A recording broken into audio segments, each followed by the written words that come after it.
Hey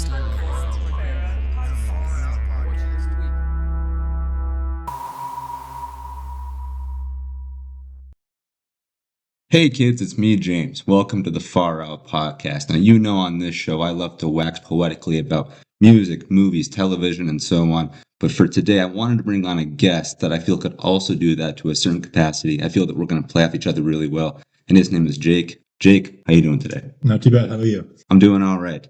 So, yes, as I alluded to just in that little preamble, you and I, our real correspondence, our real kind of friendship stem from our love and appreciation of movies, TV, pop culture, and also music. So I want to start off by saying, I grew into my fandom of movies and such through Star Wars, specifically watching the VHS tapes of the original trilogy, until they fell off the wheels. Right. I wore them out. I still have them, but they're destroyed. How did your fandom with movies and pop culture and stuff start? It's actually started pretty similar to yours. I was really the first movie I ever watched that was a quote unquote serious movie was Star Wars. Yep. And it was that, first VHS tape release of A New Hope.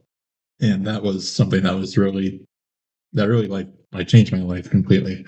Yeah, very early age, I'm thinking 5 or 6 years old, really. And from there, I was also raised in a house where we listened to a lot of classical music. Yeah. Classical music, Minnesota Public Radio mainly. Okay. And because of that, I kind of found a link between those two kinds of scores. You have the film music, and then you have the classical music, and there's a lot of intermixing there. So yeah, I would say that I was really soaked into music as soon as I watched Star Wars, and then it kind of just blossomed from there, especially on the career path of John Williams. Yeah. As we listened to. Yeah, and as we've talked more just, casually day to day, you've described how you're a huge music fan. You've said that you really appreciate film music and film scores to the point that where the majority of your listening habits, Spotify, YouTube, or whatever, are primarily of that. For myself, I listen to more podcasts now than I do music. But what is it about film score specifically that really, grabs you? I think there's just that sense of escapism to all of them. Mm-hmm. And, when you look at Star Wars, there's a whole series of motifs and themes that he wrote that are really instrumental to the movies. And then when you listen back to those without the movie part, without the film, yeah, there still is a lot of content you can just hear. And it's almost like if you if you watch Star Wars without the dialogue, without the sound effects, then you just have the music, yeah, you can still understand what's going on. Right, yeah. Because the music tells as much of the story as the dialogue does. Yeah. I think that's really a pretty incredible thing. Yeah. So that's what makes the music really versatile Mm-hmm. in listening on its own, as well as within the context of the movie, is you can still experience those emotions just with that music. Yeah. And I've seen videos of real world examples of this because John Williams, the composer of Star Wars and other classics like Indiana Jones, so on and so forth, he does many concerts at the Hollywood Bowl in California, and sometimes he'll bring out guests. And so if he's doing, a rendition of Indiana Jones, he will bring out Spielberg, and Spielberg will talk about, hey, during this scene, I wanted the motifs to be high or to be low. And during one of the videos I saw, he was doing The Last Crusade, the opening bit where River Phoenix played the young Indiana Jones. Mm-hmm. And he said, I want you to watch this clip, the clip we all know and love, without any music. All the effects were there, so still the running, the panting, the bang, bang, pew, pew, and you watch it and you're like, this feels flat. It feels boring. It feels emotionless. Mm-hmm. And then he's like, now watch it again with John Williams. And then he flows in with the music. And so Steven Spielberg totally just platformed John Williams even higher. Even though it was his concert, he was like, this is why film music matters. This is why it's important. And nowadays, well, actually, I want to back up a little bit. In many, many decades ago, throughout film and TV, there were, quote, movie stars. You had Clint Eastwood, Steve McQueen, Harrison Ford. Nowadays, I feel that there are still movie stars, but that's less prevalent. And there's debate among that too. Some people think you have to have a star to open a movie. You have to have nowadays a Timothée Chalamet, a Leonardo DiCaprio, so on and so forth. I'm not so sure that's the case. I think now it's a mixture of having not only stars, but also IP, if you're going to be in something like a Marvel or DC or, Star Wars. But also it depends on the director, because we both really appreciate Denis Villeneuve, mm-hmm. Christopher Nolan. He's going to bring an audience as its own. But now I think that extends to film composers, to where for myself, if I'm that movie sounds interesting. Then I hear Hans Zimmer is attached to it, or Michael Giacchino. I'm like, okay, there could be something special there. So of recently released movies, let's say the last like 5 years, what's been a musical score that has stood out to you? Last 5 years. I just almost have to go through my playlist for that one. But honestly, there's been a lot of independent movies that I've been listening to a lot of. And I think one example is the movie Her by Spike Jonze. Is that the one with Joaquin? yes, well, not Joaquin Phoenix, is it? I think it is. Is he the brother of River Phoenix? I think it's Joaquin Phoenix. Oh wow, okay. But yeah, so it's a Joaquin Phoenix film with Scarlett Johansson, I believe. The guy that plays the Joker, right? That's yes. Okay, great. And it's something to do with it's that movie something to do with Joaquin Phoenix's character falling in love with some AI assistant or something along those lines. I can't really remember. But the score is made by Arcade Fire. Okay. Which is, the kind of a popular indie band, I guess, if you want to call them now. Yep. Maybe pop band. But their score was really instrumental, like really completely different than what they've ever done. Okay. And so I really enjoy those types of scores recently that have been from those people that you really wouldn't expect to compose film music. Yeah. Even like when you think about too, this is a little bit farther than 5 years back, but like Daft Punk and Tron Legacy. Oh yeah, absolutely. Like that really is one of the best scores of this century so far. Yeah, I agree. And you would never expect Daft Punk to be the one to compose that kind of music. But then they come out and it's just this incredibly epic score that you really would never hear from anybody else. Yeah. It's just, I think I love those kind of niche scores that come out of the, and obviously, Hans Zimmer, great to listen to. Yep. But sometimes it's just nice hearing those fresh voices in the field and having those really special scores come once in a while that you really don't expect to hear like that. Yeah, 100%. And kids, you can't see this, but if you look over there, I actually have a record player. Oh, yeah. It's nothing fancy. It's very basic. I got that thing for like under $50. I only have one single record. It's a 21 Pilots vinyl. But there are certain scores, certain pieces of music, certain albums that I feel warrant for me to add to my collection. And Tron Legacy is one that I'm looking to get on vinyl. I'm trying to find the complete special edition that has all this, that has all the versions. Because right now I can only find it on Spotify. But you're right. Like Daft Punk, known for their DJing, their EDM music, they go into Tron Legacy and make this operatic sci-fi, arguably masterpiece that, for me, a testament to a great film score is something I could listen to without even watching the movie. Mm-hmm. Like things like Man of Steel, Star Wars, Tron Legacy. Yeah, for me, they really transcend the medium. A recent film score that I really appreciate, actually there's two. One is from Oppenheimer. Yeah, I really, really appreciate that in a lot of different ways. And also Dunes Part 1 and 2. Exactly, yeah. I think those are really, really tremendous as well. And I think it's interesting that when you can appreciate, music without being any kind of instrumentalist. Mm-hmm. I was a percussionist in high school, completely dropped off the map with that when I came to college, going beyond college. I haven't done anything with it recently, but maybe someday I will. But I feel that if you are an instrumentalist or a singer, whatever you may be, you can have a deeper appreciation for music. And you are an instrumentalist, correct? Yes, I am. Okay, what do you play specifically? So my first instrument was piano.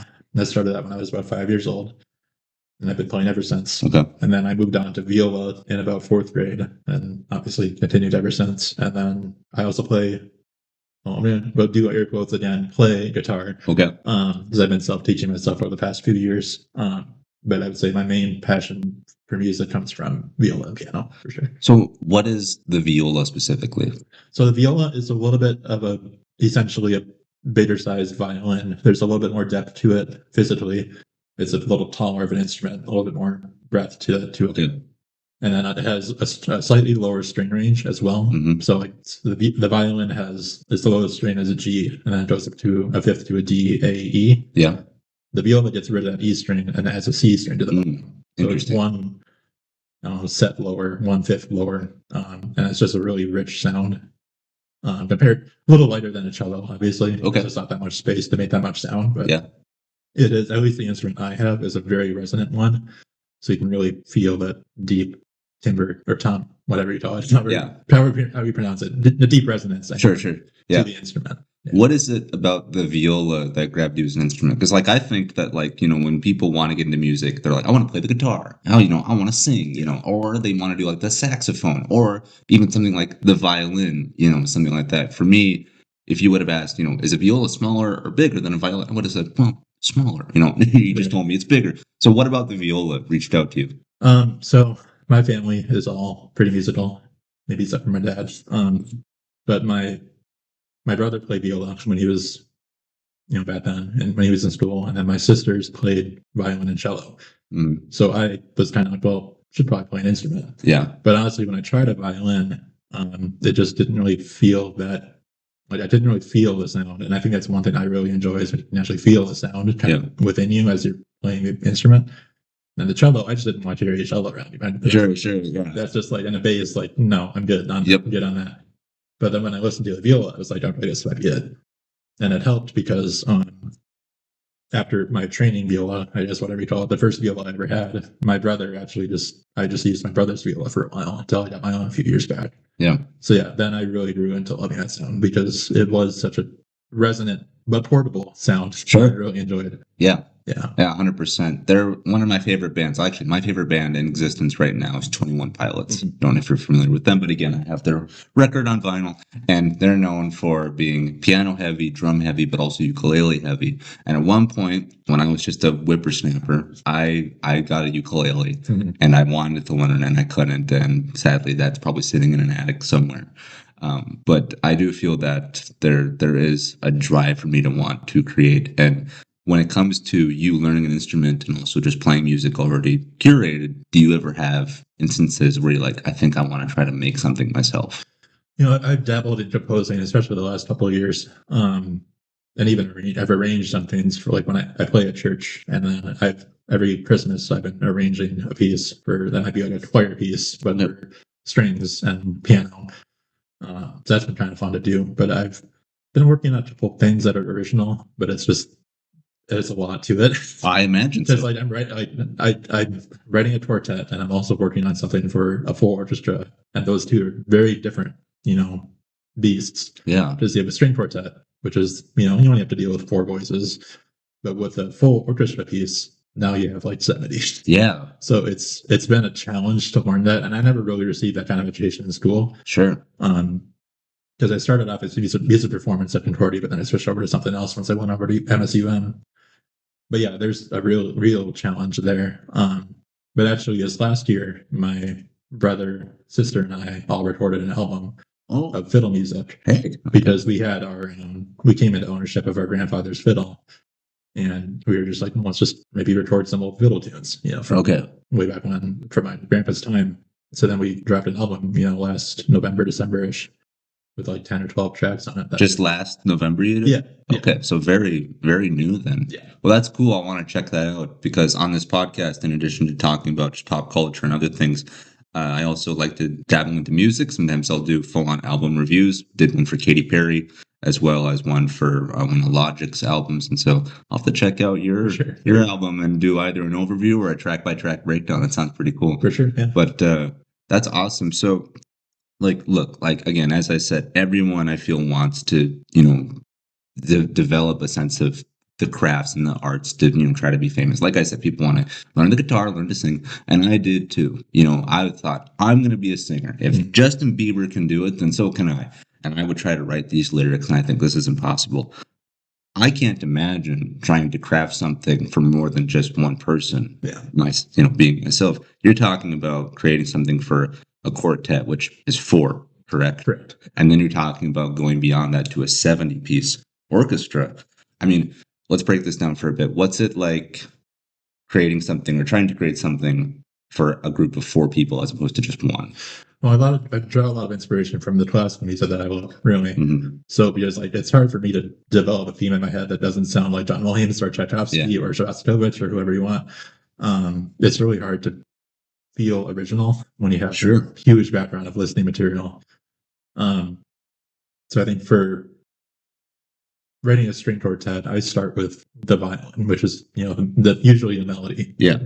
Moreover, So we write a melody line for like 8 measures and see how it sounds and see if it is passable for nothing that's too John Williamsy or too Sure. Tchaikovsky. Right. But there is a lot of at a certain point I just don't care. Yeah. It's like I'm just gonna write it and see what becomes of it. And if anything, it's just practice. Yeah.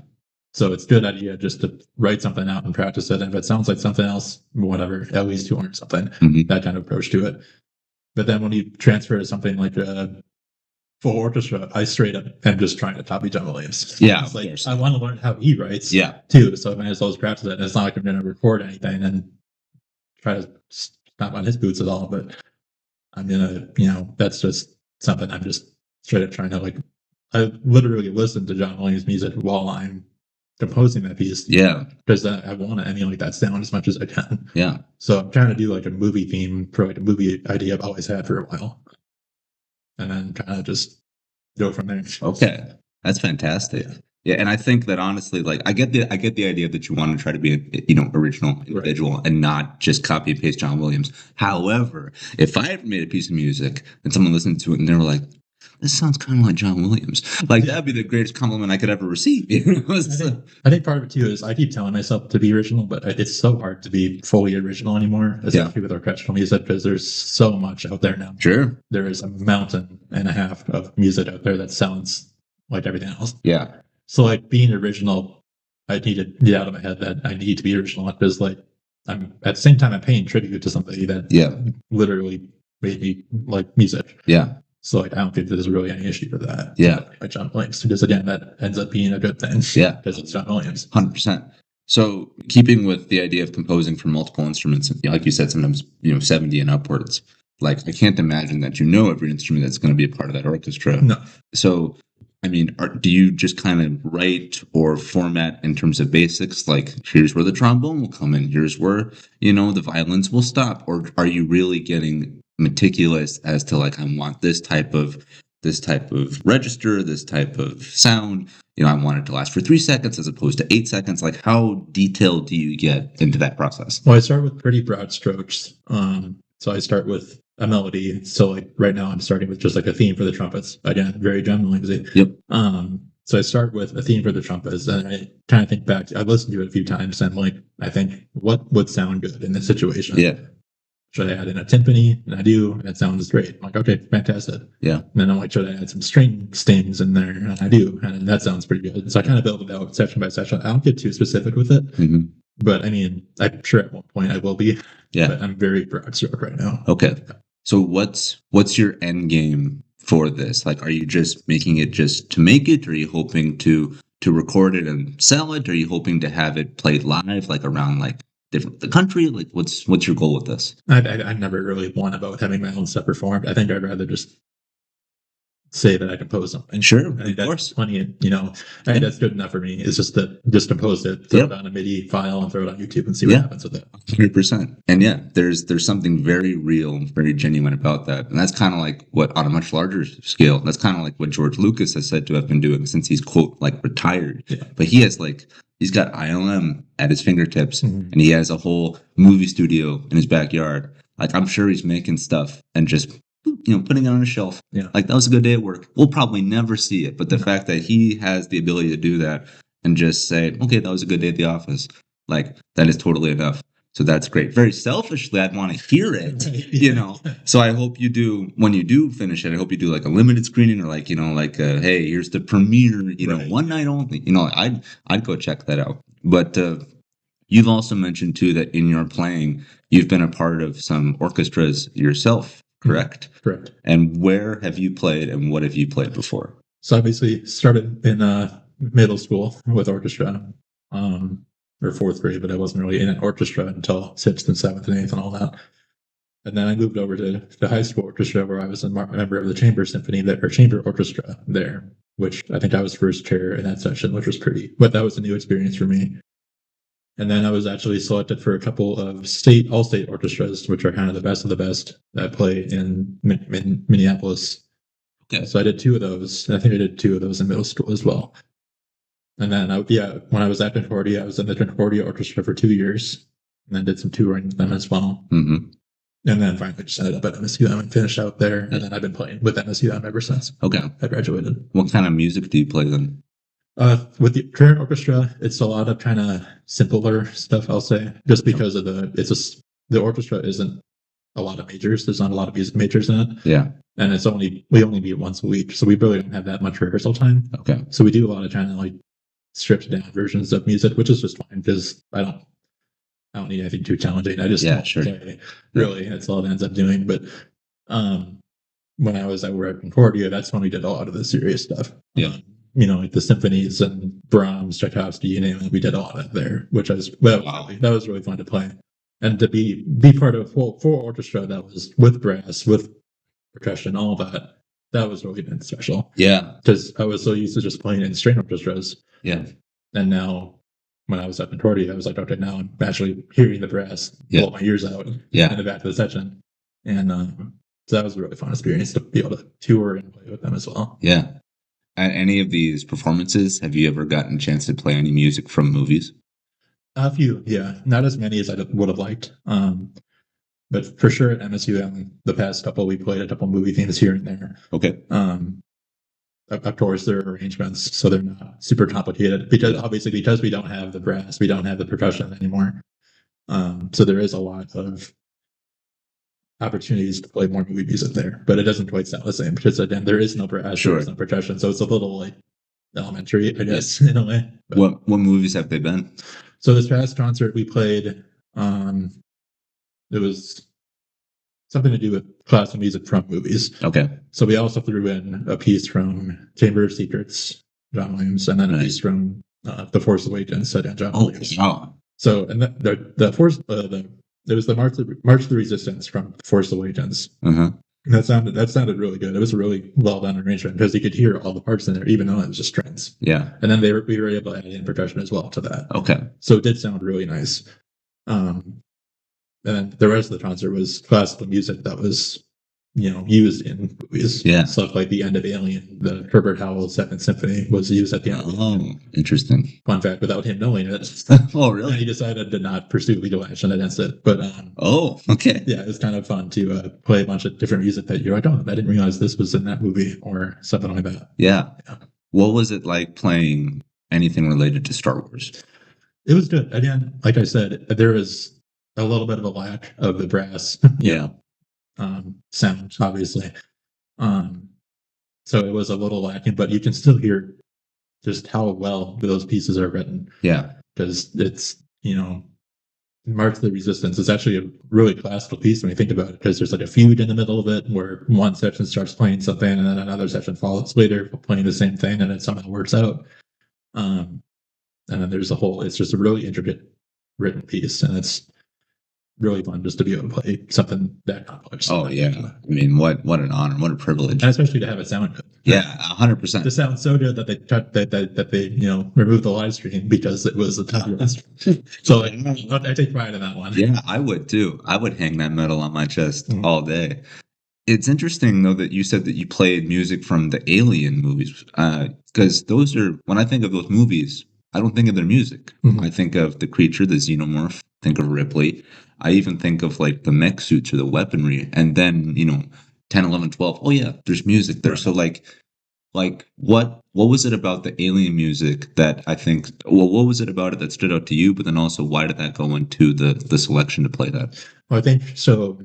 It is a classical piece that they use at the end of Alien. The scene after she blows up Nostromo and goes on her merry way. They use that classical piece, the Herbert Howell's Romantic Symphony, the first movement, and it's such a completely different feel than the rest of the movie's music from Jerry Goldsmith, because the rest of the music is very violent, it's very aggressive, right? Yeah, very scary. But then suddenly you're thrown into this. Oh, it's an extremely calm and serene piece. Yeah, it's like you finally found like the deep breath that you can exhale after the movie. Yeah, so that was really cool. And so then I think they just included that because they included that in the orchestra concert because it was like part of a movie, but kind of a unique way that it was used. Yeah, in the film. Yeah. Definitely. That's really interesting. Mm-hmm. Are there any pieces of music from like TV that stand out to you?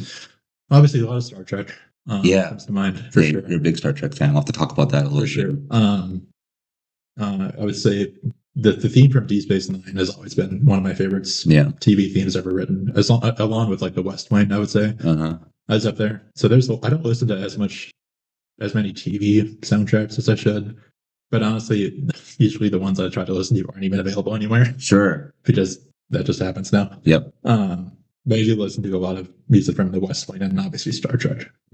Yeah, for sure. Okay, so let's segue into Star Trek for a little bit because, as we've mentioned over our previous conversations, just while we're at work on duty, I've been going through the classic original Star Trek series. I tend to watch everything that Star Trek has made in chronological release order. So I'm going to go with the original series, and then I might do the animated one. I'm not fully sure, but then whatever comes next after that, that'd be probably the first film, correct? I think so. I'm going to get into that and go on and go on and go on.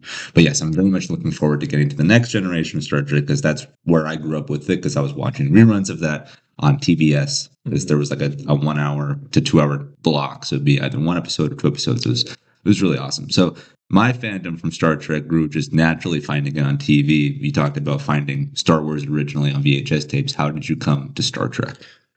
I think Star Trek was something that my siblings had really grown up with.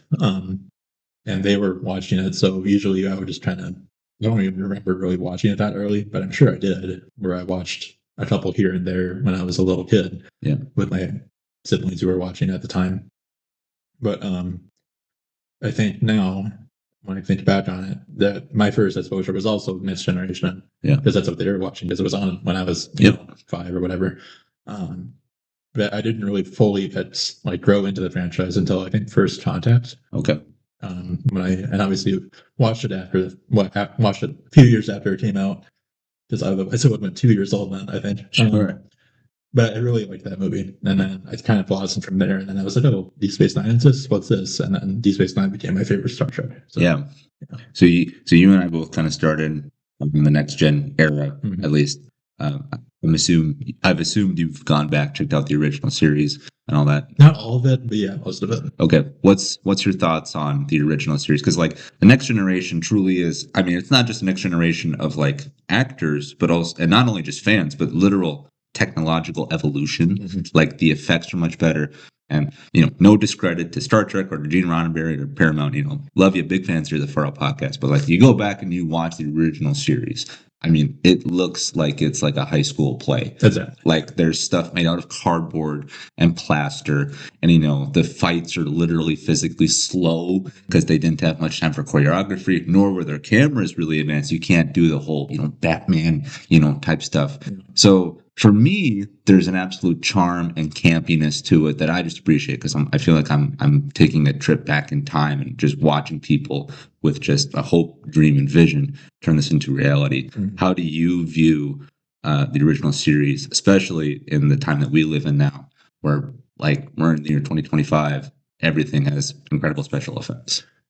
I think the original series definitely has its charm, like you were saying. There is a definite, homemade vibe to it, which is noticeable. But he didn't understand what he was going for, and I don't think I feel like Gene didn't really care about the effects and all that too much, because he was really just envisioning this utopia. Yeah. We're explorers now. We're not fighters. We're not making war. We're going out. We're seeing what's out there in this infinite universe. And I think having those weird aliens show up the prosthetics are questionable at best. You have to have some imagination when you're watching the original series for sure. But there are some good episodes. When I think about, Space Seed, which is one of my favorite episodes when Khan's first introduced. Yeah.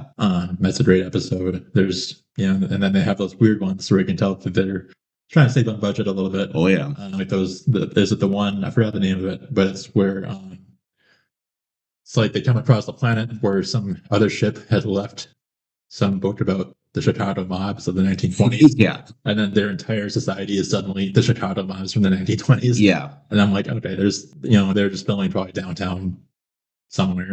Yeah. They could tell that they were saving, but like it's still a decent episode because it's a cool idea. Like what happens when you accidentally leave a book behind and then this entire culture is defined by it when you come back. Yeah. I think that's kind of the beauty though of Star Trek, because you're right. If you watch many episodes back to back, you'll notice that if they're going to like a rocky or mountainous planet, they're filming in like the hills of like California, but you're right though. I feel like Gene Roddenberry, I think he knew at the time he was making this, there's going to be limitations and effects. What there's not going to be limitations are on story and like the literal philosophy of how this is going to play out. Because Star Trek and Star Wars are very different. And that Star Trek, I feel, could be a literal evolution like of humanity. Yeah. I feel like if we ever do get to that level of traversing the stars, that's what we're going to be. We're going to be the Federation. We're going to be involved with other planets and other species and whatnot. Then there will be these things of like, oh my gosh, someone just discovered a piece of clothing back from the year whatever. Now that's their entire civilization because they worship it. And so I've always appreciated that about Star Trek. Between the two, for you, are you a Wars or a Trek guy? I think there's room for both. Yeah. I hate that answer, but like at the same time, if you think about it, if you want to watch something where there's a lot of conflict, when there's a lot of drama, I think Star Wars is the way to go, especially with like Andor. Oh yeah. And then Star Trek. If you want that vision of a utopia, and if you just want a weird story that somehow works, yeah, that's Star Trek. I mean, and then with Star Trek, you also have choices of whatever show you want to watch, and each show has kind of a different vibe to it. Yeah. Like if you want to watch Voyager, where it's this one ship stranded in the middle of nowhere trying to make their way back, you can watch that. Yeah. If you want to watch the ending of Deep Space Nine, where there is that conflict, there is the Dominion War and all that, you can certainly watch that. And if you just want a week-to-week adventure, that's Next Generation for you, and traditional series. So that's one thing I really appreciate about Star Trek, because like Star Wars is the bigger premier franchise, and it's known for its movies, which are great and they're fantastic and some of the best cinema to ever be made. The problem though with Star Wars is that up until very recently, just in these last couple of years, if not the decade, like Star Wars just existed via the movies. So there was this bigger time commitment where it's like, if you want your dose of Star Wars, you got to put down at least 2 hours, if not more. For Star Trek though, if you want to jump into a sci-fi world and jump out 30 minutes, or you could shotgun 2, and get two things for an hour, or you could do 4 and then you're at the length of a Star Wars movie. And so there are absolutely advantages to being a Trekkie fan and to really getting into that universe, because again, I do think it is more designed to like make you think and like explore and like be really, really profound. And Star Wars can be that. Like Star Wars can be, but it's very much fantastical. It's space wizards, battling against each other. Whereas as Star Trek, I think is more tailored towards like, what's it mean? What's the deeper meaning? And as a fan of the later generations, like I'm now, my Star Trek, as I say, is the Kelvin timeline with Picard, with Pine and Carl Urban and all those other guys. Like, but I still prefer the older Trek when I watch them back to back. Like, how have you viewed this latest iteration of Star Trek? I think it's been a little hit and miss for me. Obviously, the Kelvin movies were 1 and 3. I'll say were great. Yeah. 2 is a little copycat.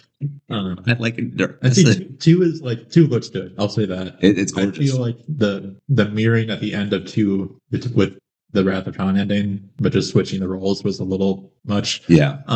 But otherwise, I really enjoyed 2009's the first one. Yep. And then Star Trek Beyond, I thought it just felt like an expanded original series story in a way. Yeah. And then you think about Lower Decks now, and that's another completely different version of Star Trek, where now it's an animated comedy that makes fun of itself, makes fun of the franchise, but it's still really good and respects the franchise. That's a really fantastic show, I think. And then you think about Strange New Worlds, which is, I think, set in the Kelvin timeline or something adjacent to it. It's like they kind of they look at each other, but I don't know if they're crossing. But that's a cool show because that's set in that original series era, so they have slightly similar costuming, but like obviously the effects are greater and a bit more advanced. Okay, but it's just nice having another show with the Enterprise in it. Yeah, 100%. And that's what Strange New Worlds is, and I think there's some really great characters and great casting choices in there too. Yeah. I know they've been kind of struggling a little bit lately with good shows, because I think Lower Decks is now canceled or done. Okay. And then Strange New Worlds comes out soon, I think. Yeah. But I know they have one more series coming out about the Starfleet Academy. Yes. I don't know. I mean, it's set in the same area as Discovery, so I really don't know if I have the highest hopes because I was never really a Discovery fan. But I'll say the future is for Star Trek right now is a little dim to me. It's like, Really? there's really not much of a direction, I don't think. Yeah. Because I think Paramount's kind of just freewheeling it a little bit. It'd be nice if they went back to movies, I think. You think so? Yeah. That's interesting because, like, I feel that Star Trek kind of lives and thrives, at least currently, on its television. You know, because I like the newer movies that they've released, but they haven't been the greatest hits. Right. You know, hence why we don't have a fourth one yet. Because while we both agree Star Trek Beyond is amazing. Like, it just, sadly, it underperformed financially. There's been all this talk about there's going to be a fourth movie, there's going to be a direct continuation, or there's going to be one that includes time travel, so you can have Chris Hemsworth he can come back as Chris Pine's father, come back as Kirk's father. Then there's this talk that Quentin Tarantino wants to make a Star Trek movie, and it's like, it all kind of seems to be in limbo. But what seems to have the semblance of an idea or track to follow are the TV routes. But I want to ask you about the films for a little longer. Like, when you heard that Star Trek might get into the Quentin Tarantino business, like, how did you feel about that? What were your thoughts? I mean, it's always a good idea to give somebody a chance to put a new voice to a franchise, right? Yeah. So, like, I think Quentin Tarantino would be a choice. Yeah. I just think rated R Star Trek doesn't work that well, to be brutally honest. And if he was going to go that route, I don't know if it would have hit that the same. And I understand if he's trying to do some like alternate reality thing where it's all set on some random planet and there's not much of Starfleet anywhere. Yeah. I can kind of get that. But, and to be honest, I wouldn't have been the first. I wouldn't have had him as the first choice. No, I don't think anyone would have, to be honest. I honestly think it'd be super cool to see a Spielberg take on Star Trek. That'd be incredible. Yeah, I think you could really argue that could be a great idea for something new to the franchise. Yeah. Here's the thing about Quentin Tarantino. He's undoubtedly one of the greatest filmmakers we have in existence today. His artistic style is unparalleled. Yeah. He's a little hit and miss for me, though. Like, I don't like Pulp Fiction. People love Pulp Fiction. I like Jackie Brown. People aren't a real big fan of Jackie Brown. But if I'm the head of Paramount and my phone rings and it's Quentin Tarantino and he says, I want to make a Star Trek movie, I'm backing up the lot for him. Mm-hmm. I'm giving him a blank check. Yeah. And here's the keys to the building. Go have fun. For me, it seemed like it was crazy because, you know, like you just kind of said, the future of Star Trek is a little bleak, depending on who you ask. And Quentin Tarantino, one of the premier filmmakers today, he's in the discussion with Christopher Nolan, Denis Villeneuve, and so on and so forth.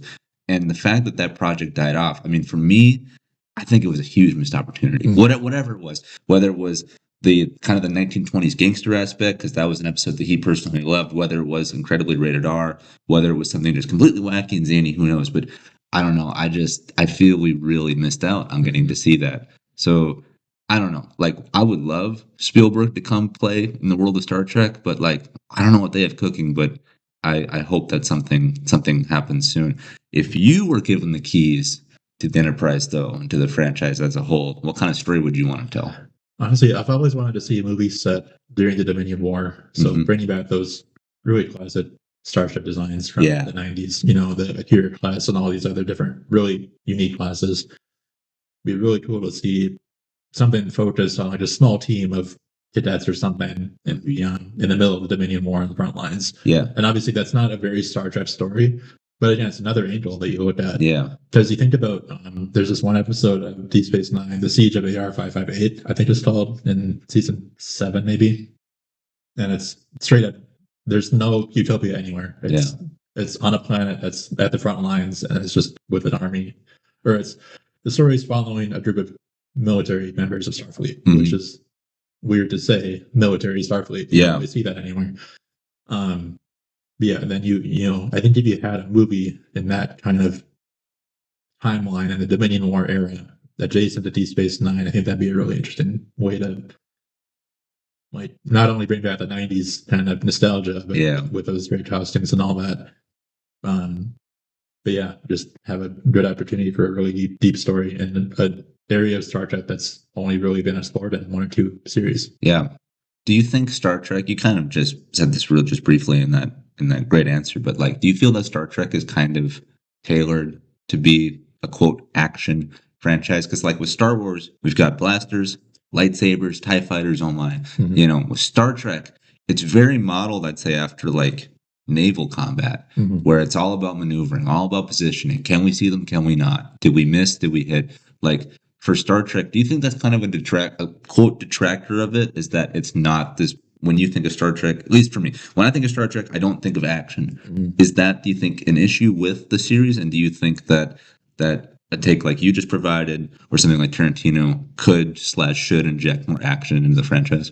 Well, I think the action should be, measured. I think you're talking about the naval combat aspect. That's just as exciting as actual flat out. I think so too. Because you think about Undiscovered Country and all the naval combat that's in that. Yeah, that's incredibly tense, but you don't have to spend money on effects. You just have people talking, and that's it. I've always thought that Star Trek really excels at the psychological and me too. the brainy stuff, for lack of better word.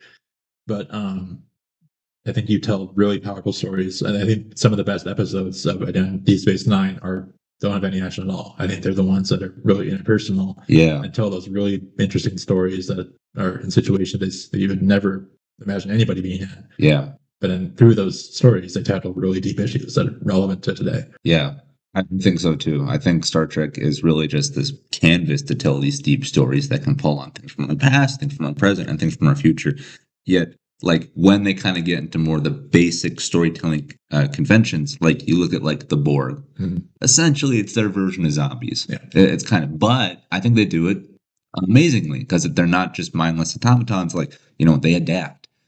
So if you shoot them with a gun, you'll take out one or two, but then the third and fourth one, they'll adapt. That gun is no longer usable. So you're constantly having to think. And that, again, is the reason why I like Star Trek so much. It constantly makes me think. And like, I just, like, for myself, like, if I were to ask myself the same question, what kind of Star Trek, TV show, movie, whatever, would I want to make if I was given the keys to the kingdom? They actually kind of already did that. I wanted a continuation of like Picard, and they did that in that series. I have not watched that, admittedly, because I'm still going through my Star Trek catalog.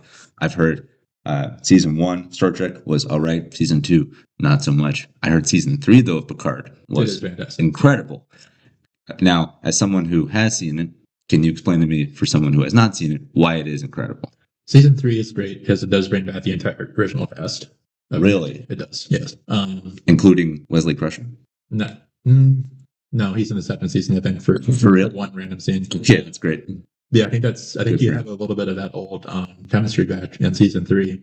And yeah, it's a little, I won't say far-fetched, I don't even know what the right word is for it. It's a little pandering to the so like everybody wants to see that happen, so they made it happen. Yeah. But at the end of the day, it really tells a great story about the Borg and Picard's relationship with them and his continuing trauma after being assimilated all those years ago. Yeah. Spoiler, but yes. Spoiler. Yeah. You missed that one, I'm sorry. But yeah, it's season 3 is just really special. And yeah, towards the end it gets a little, again, weird. But at the end of the day, it's just pretty sweet to see the Enterprise show up again. Yeah. And then they're all in the same spots and doing their thing like we've always been watching them do it. So it sounded like that series went on a high note. And I've heard in show business that that's when you should leave, when you make your exit, is when you're out on top. Hence, like Jerry Seinfeld, he went out when he was on top. His show was number 1, on TV at that time. I've also heard that it's a crime that there wasn't a continuation of Picard, like with a season 4 and so on and so forth.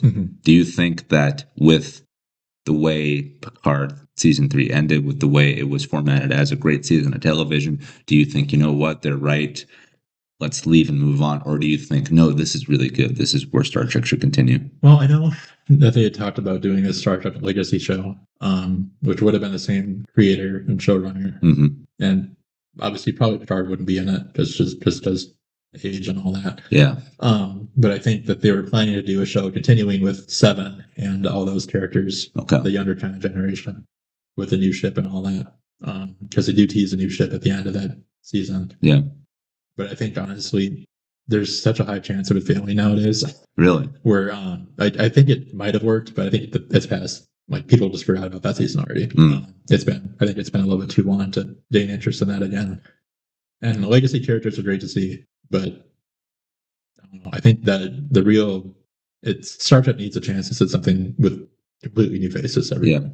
And I think they need to go back to those basics of we're going to tackle some pretty deep issues here. Yeah. Along with great action and great characters and all that. But it's such a hard chemistry to make with Star Trek because you have to have the fantasy sort of elements of it. Yeah. But you also have to be intensely human with the story and characters and everything. Mm-hmm. It's a really hard thing to nail. Yeah.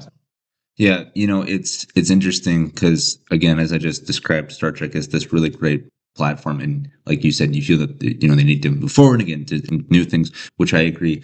But there's been some detractors. Again, this is all coming from like Twitter, so I take this with a grain of salt. But what I've seen online is that people are not fans of the newer Star Trek because they're relating it too much to the real world. Like, not if you don't want to get political, that's fine. But I'm just going to sprinkle this in. I've heard that in some of the newer Star Trek series, there are characters who are like non-binary, gender, not gender conforming, and so on and so forth. And people think that this is a fantasy series. It should get away from that. It shouldn't talk about that. There shouldn't even be a conversation about that stuff in the year whatever it's set and whatnot. But being Trek fans that we are, we know that the Trek universe is meant to convey these stories in a palatable way that can be entertaining, but also educational. And so with Trek continuing to go forward, because it's not going to stop anytime soon, how do you feel about them pulling on these recent threads in our own pop culture and our own ecosystem as how we live? Do you think Star Trek should be more of an escape, or do you think it is a viable source to expand upon these larger issues? Well, I think Star Trek has always been reflective of the society of its time. Mm-hmm. I think there's said. I think there's no escaping that, because you think the original series had a lot of episodes about racism and all these kinds of things, issues that were obviously really prevalent back then, and obviously still are today. But I think at the same time, when people have those complaints about, there's a non-binary character or whatever in this show, isn't this show like 500 years in the future? And Mm-hmm. there's aliens? So Is that really the least believable thing you can think of? So I think Star Trek, again, what I said earlier, they excel at telling really human stories that relate to today's times, and they should just keep doing that, because when you see that reflection, then you're trying to think about it a bit more. Yeah. But I think it's again, Star Trek, it's a sci-fi show, and people are really kind of complaining about that and not really getting the point. Yeah, it's tricky, but you make a lot of great points, like how you can miss the point and so on. Yeah, I don't know. I'm looking forward to where Star Trek goes. Mm-hmm. I just think that there's so much potential there, and like I don't really know what the future of Star Wars is, because like every couple of years we get an announcement of a new movie and then it goes away. And it seems like they're finally getting their footing with like The Mandalorian and Grogu, and there's a new not Jake Gyllenhaal, what's his name? Ryan Gosling. Ryan Gosling, thank you. Yeah, there's that new Ryan Gosling movie called Star Wars Starfighter. Not a fan of that title, but but there seems to be a lot of potential for Star Trek, and hopefully Star Wars as well. But we're going to jump around a lot of different topics, since I got things in the back of my head I want to ask you about too. But what there is even more potential of right now, we're on the cusp of this coming to theaters very soon, is a new era of DC storytelling with Superman, which comes out this July. And if you've listened to any episode of the Far Out Podcast, literally since its inception, I won't shut up about this movie. I'm ecstatic for it. It's my number one most anticipated film this year, bar none. And we're less than 2 months away now. It comes out this July. Mm-hmm. How do you feel about the new Superman movie? Where DC could go, where it's coming from, James Gunn? Let's just dive in on DC for a bit. Sure. I'm really excited for that movie. I will say that. Superman's always been my favorite hero since I first watched the original movie all those years ago. I'm really excited to have color back in the movie. Yeah, I think that's one thing that was missing a little bit from the Snyder films. Absolutely, any sense of more than gray and brown. Yeah. So I'm really excited for a really bright suit this time. The only concern I have with this movie is that there's a lot of side characters. Oh, yeah. It feels really stuck. And obviously he's done it before with Guardians, so there's a little hope in there. Yeah. This is like double the number. Yeah, no kidding. So I'm not entirely sure what the angle is going to be on that, but I am excited for it. The other thing I'm concerned about is the musical score, because that has to be right. Yeah, thank you. That was something else I wanted to talk to you about in the beginning, but thank you. Keep going. Yeah, I think the musical score for that and the trailer so far has been disappointing. I think there's been a lot, like, again, this is just me being a John Williams person. Sure. John Williams music for Superman, obviously very iconic, very orchestral, very thematic. Yeah. And so far in the trailers, they've been using his same themes, Right. just throwing electric guitar on them. Yeah. Which I don't know if that really defines the character that well. Sure. Maybe, but again, I haven't seen the movie, so I can't say for sure if it really defines the character. Maybe that's what they're going for in this new version, is like a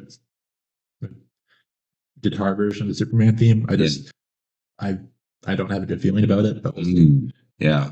I think this is something you and I are going to bristle on a little bit when it comes to the music. But first, I want to talk about a few other things. You're right, though. Like, I love Man of Steel. I think that movie is bombastic, operatic, very emotional, and I think it's great, underappreciated.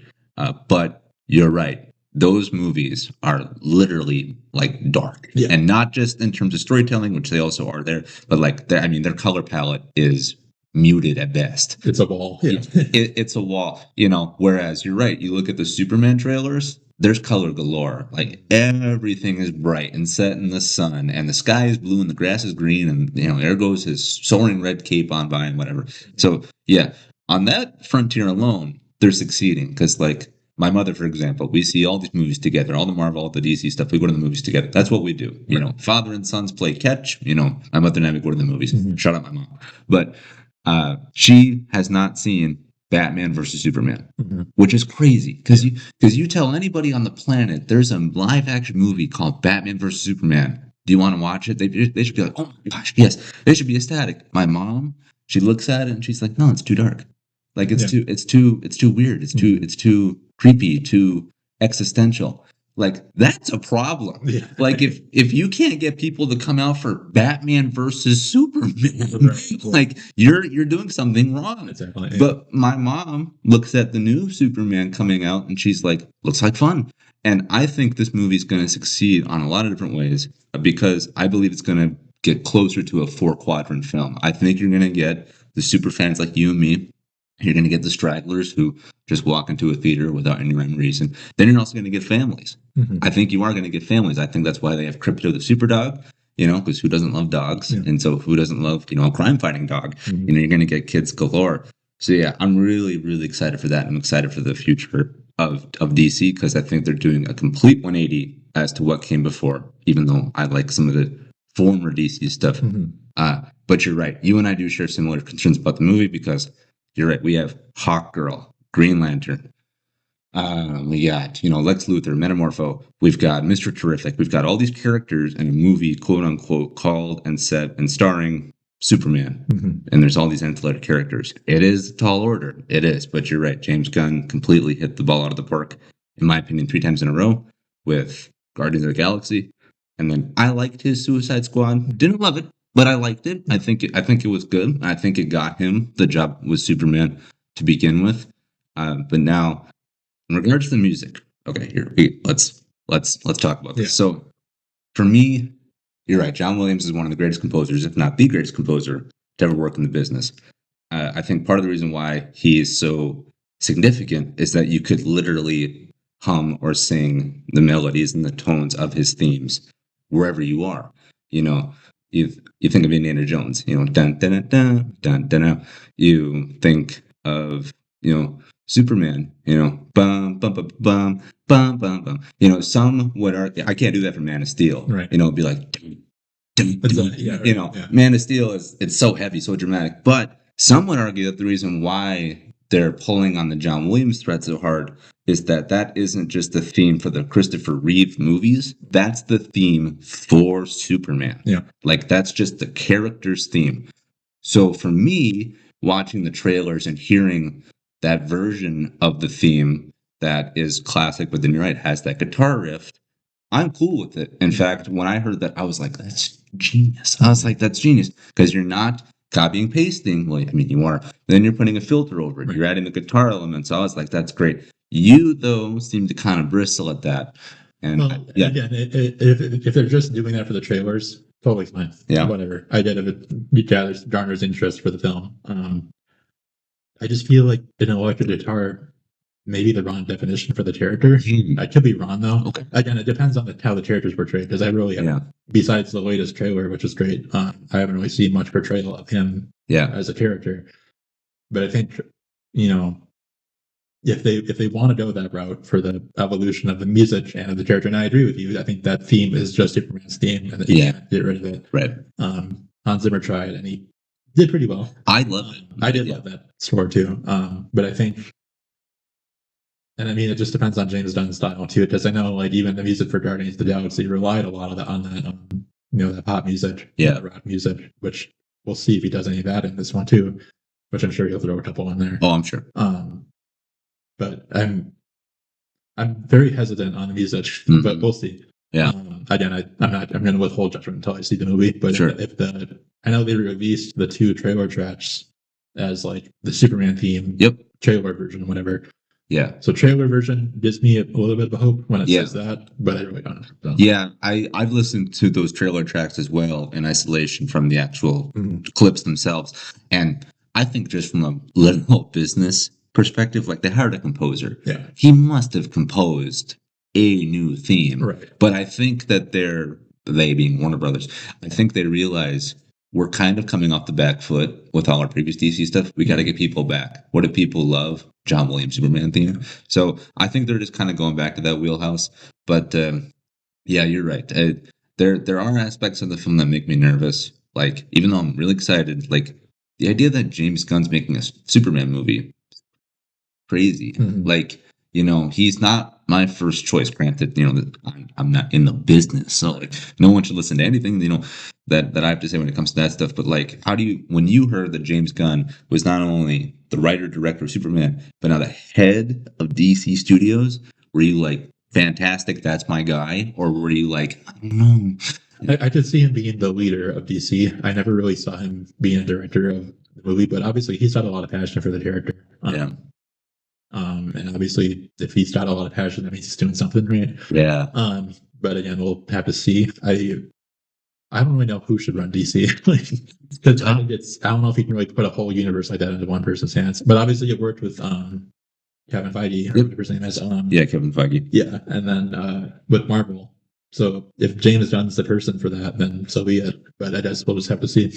Yeah, I'm hoping. It seems like from the way that they have things organized there is that James Gunn's the head of the creative, and then you have his co-CEO Peter Safran, head of like the business and so on and so forth. But you're right. Like, I feel that, like, okay, you're going to be the head of the creative, then you're also going to direct a movie. And he's also said, because he's on Twitter all the time, which I appreciate because it's a direct line to him. He has said, I'm writing stuff, I'm directing more stuff. It's coming at you. And I'm like, I don't know how you physically have time to eat, let alone do all this extra stuff with running a studio and then making products for said studio. But yeah, we're in a very interesting time with Superman, and we already have other projects in development as well. We have a Supergirl movie in the can. It's shot. It just needs to get visual effects. We have a Green Lanterns TV show coming out on HBO Max now, once again titled HBO Max. I never stop calling it that, by the way. Right. And so, yeah, so beyond Superman, like, is there a project that A, you're really looking forward to that's already in development or is completed development? And then B, what's something you'd love to see them adapt in this new era of DC? I think I'm honestly really excited for Batman Part 2. Yeah. Again, keeps sitting kicked down the road, which is making me nervous. But hopefully they get that rolling pretty soon, because again, that's probably one of my favorite Batman films of all time. It was remarkable. It was a really well done film. But I would be interested to see if they keep that version of Batman in this universe, if they tie it in some way, or if they would just keep it as an Elseworlds movie, and then they would recast Batman. But ultimately, I'd be interested to see who they cast as like Wonder Woman, and then if they end up pulling together a Justice League movie at some point, and maybe even adapting the Death of Superman storyline into live action. Oh boy, that'd be pretty incredible. Yeah. But I know they tried that once before with Superman, and it was a little strange. They gave us a version of it. They gave us an AI written version of it. It was not great. No, it was not great. But I think that's one of my favorite Superman stories is his death, the death of Superman by Doomsday, and then what happened after. It's a really interesting story, and I'll be interested to see if they pull that together somehow. Yeah, But that's awesome. Yeah, but you're right though. Going back to Batman vs Superman, once again, a movie called Batman vs Superman had what I think was kind of a lackluster fight, and then it had the Justice League, and then it had the death of Superman, all in one movie. I mean, it was bonkers. That's why we're here today doing a full reboot and whatnot. But much like how Star Trek kind of already got what I wanted, or got me what I wanted to have made with Picard. They're already doing what I want over at DC. I wanted something Green Lantern focused. We're getting that Green Lantern TV show. I prefer a movie, but you know what? We already did that with Ryan Reynolds, and we all know how that turned out. But yeah, I'm really looking forward to that Green Lantern show, and then I'm really excited for that Supergirl movie. I think that's fantastic, and I have it somewhere. I have the full, what you call it, a collection or omnibus or something. Anyway, I have the limited series of Supergirl that movie's based on. It's called Supergirl Woman of Tomorrow, and I have the comic over on my collection of books just behind me, even though you can't see that. But I've been paging through that. Looks incredible from just what I've seen and read. So I'm really looking forward to Supergirl, and that comes out in 2026. So yeah, that'll be pretty interesting. Did you watch the Creature Commando series? I did not know. Okay. I should probably give that a shot at some point. In my opinion, you're doing an okay job of just kind of skipping it. Yeah. I thought it was fine. Yeah. Like I think that they did a great job in terms of production rollout because it was the first thing out of the new studio. And so for me, who's chomping at the bit for this stuff, I watched it. I feel like if they had released it as their fifth or sixth project, I would have been like, nah. But because it was the first thing, I was like, great, let's check it out. And there are some aspects of it that I like. They mention places like Themyscira, and they mention things like Starling City, home of like the Green Lantern, home of Green Arrow, and where the Flash runs back and forth too. So there's stuff that I'm like, they said the thing, But then there are other bits too, to where like it's really adult, which like I don't mind because like adult superhero fare is good. Like look at Logan, very very mature, but like that's the problem though is like with Creature Commandos, it's like okay, interesting, but in my opinion, not great. Are there any projects you think that could come out to where you're kind of more nervous about? Like Batman 2. I'm nervous about it, but from a production standpoint, Right, same. not like an overall like this is a word choice. The one I'm a little worried about, but I'm also excited by is the fact that we might be getting a seemingly solo, air quotes solo Clayface movie, which it has a release date, which it's really ominous. It's set for September 11th, 2027. That's a good sign. Yeah, real specific date there on the calendar. Yeah. But for me, I'm like, okay. Is that going to include Batman? Is it not? Would it be better if it didn't include Batman? You just want to focus on the character. Is that tied into the Batman Part 2? Is it not? Is there anything like that where you're kind of like... Yeah, I think, speaking on Clayface, I think that'd be interesting if they kept it kind of like a Joker style, where they had a deeply psychological inspection of the character. I think that's what it is. I think that'd be, because I think it'd be make a really good tragedy for a tragedy film in a way for that kind of character. Yeah, me too. Nervous wise though, I think again, Batman from a production standpoint. Yep. Honestly, I'm very open minded on DC generally. That's great. But there's if again, I just have a weird feeling about introducing so many characters at once. But I mean, if they can pull off a really good Wonder Woman movie, I'll be happy. Oh yeah. And even a Flash movie would be great. The Flash is just not getting great treatment lately. Right. But we'll just have to see how things roll for a little while. I think. What do you think is going on with the Batman Part 2?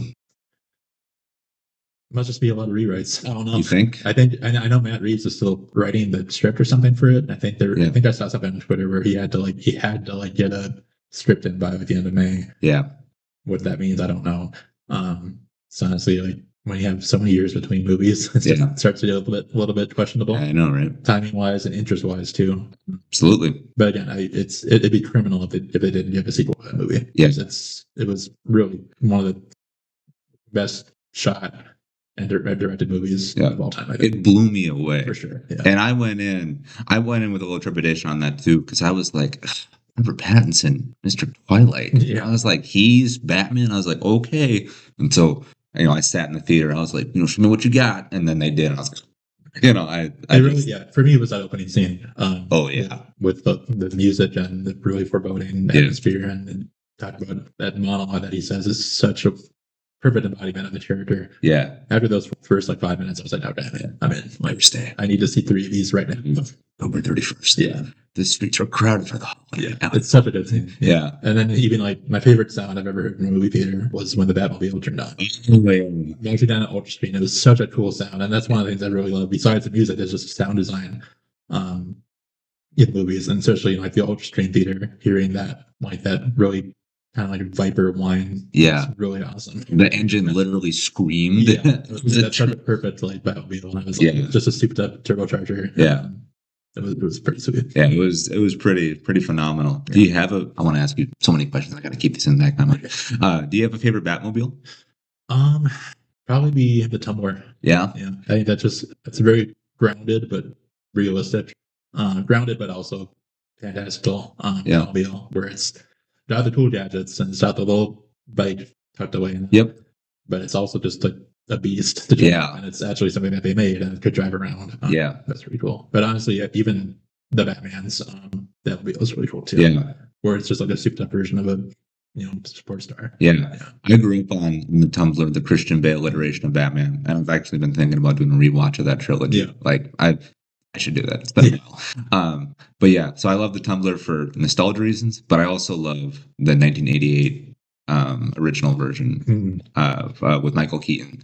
Thing looks like a submarine on wheels, like it's so cool, so yeah. But then also you have the more grounded, more tactile version coming from the Batman with Robert Pattinson, where it is just like a hobbled together, souped up something, so yeah, that's pretty great. You commented about Wonder Woman. Are you looking forward to that? Whatever iteration that may take next in the new DC storytelling universe. Did you like the previous Wonder Woman movies, 1 and 2? I never watched 84. Oh, really? No, I just like I had a bad feeling about it from the start. Really? Because it was in that phase of movies and shows where everything was back in the 80s for some reason. Yeah. And I was like, there's no way this would be good, right? And then I read the reviews and I was like, damn, that's right. I'll just say this. I liked it. Yeah. I did. I think I'm in the minority, but like I saw that in a theater, even when it was back during the restricted areas, or times, but I liked it. I should give it a chance. But it back on HBO. But yeah, the first one I thought was really well done. Yeah. And really disappointed she did get a Star Wars movie, that director. This is Rogue Squadron, and I would have died to see that movie. But whatever. Maybe someday. Maybe some decade. But yeah, I think Wonder Woman's kind of always been my secondary favorite character to Superman in life. Batman and Superman I'll put in the same tier. But Wonder Woman's always just very interesting to see her origin and all that. Because I was really like before Wonder Woman, I didn't really know much about her story besides she's a god essentially. Yeah. But it was cool to see that portrayed, and to have it set during World War I was really. Oh yeah. But that was a really good idea too. So that was pretty awesome. Yeah. Are you a big comics guy? Do you like to read? I was when I was younger, not so much anymore, but I do have a lot of comics still. What are some of your favorite comics? All-Star Superman is probably my favorite. Okay, I'm so glad you said that because I'm big. I don't buy a lot of comics. I'm very particular. They're kind of like vinyl. I have to really like an album for me to buy it on vinyl. I have to really like a comic or a character to want to dabble into their literature. I got Supergirl because 1, the movie's coming out, but 2, I thought the art was fantastic. Mm-hmm. Here's the thing about All-Star Superman. I've been told I should read it for this upcoming movie. Mm-hmm. That's a great companion piece. The only problem is that I've looked at it. I'm not a big fan of the art.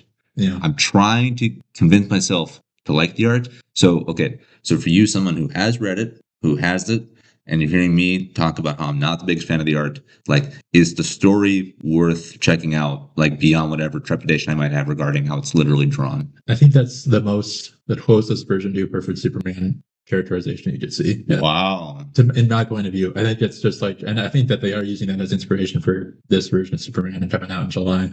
Because it is somebody that's super humble, very strong, obviously. Yeah.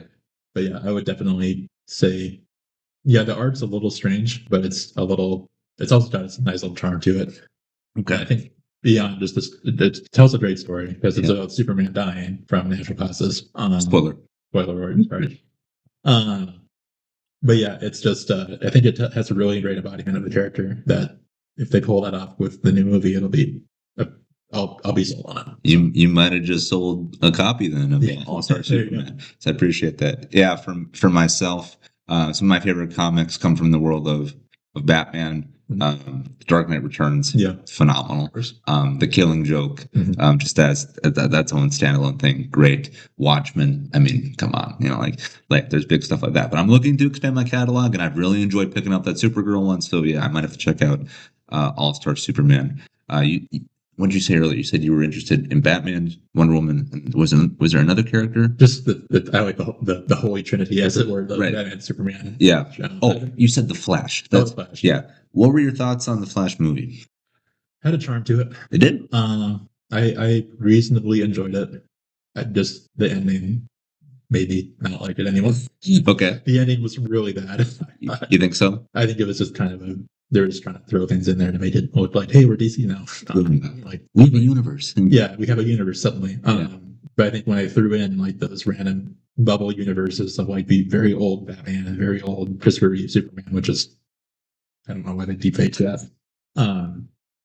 Then Nicolas Cage shows up for some reason. I like that. Yeah, I kind of get it, but I don't know. It was a great story, I thought, up until that point. Yeah. So it was just kind of like, okay, now there's kind of like throwing the budget at this thing and being like, maybe this will stitch. Yeah. But I remember seeing it in the theater with my brother. He really loved it. And I was just kind of like, why did they have to end it that way? Yeah. I did, as remember, I thought the character was great. Yeah. And bringing Keaton back was a good choice. And he was pretty cool to see. That was crazy. I wish I could have seen more Supergirl. Yep, me too. She was really well casted, I thought. Yeah. But then the universe died after that. So yeah. I decently enjoyed it, but I probably wouldn't watch it again. Yeah, no, I'm kind of the same way. When that movie was coming out, again, my mom and I saw it together. And when it was coming out, she was like, "Oh, you mean the Batman movie featuring Flash?" And I was like, "You know what?" I was like, I was like, they're totally leading into the Batman aspect because that technically had 4 Batmans in it because it had Keaton, Ben Affleck. You had that shot of Adam West. Mm-hmm. You technically had that closing little snippet with George Clooney as a Wayne, Bruce Wayne, couldn't think of his name there. When that bit happened, when George Clooney came onto the screen, my mom literally grabbed my leg in the theater. She was like, "Whoa!" Because honestly, I thought that they were going to keep course with their story, and I thought that was going to be our introduction to a totally new Batman. Because Ben Affleck was stepping down, and so I thought introducing, Dan Smith as Batman. Keanu Reeves. Yeah, Keanu. Oh, I would pay. That's been a fantastic for me for a while. I'd pay a lot of money. Yeah. Could you imagine him being an old Batman doing a version of the Dark Knight Returns? I would lose my mind. Yeah.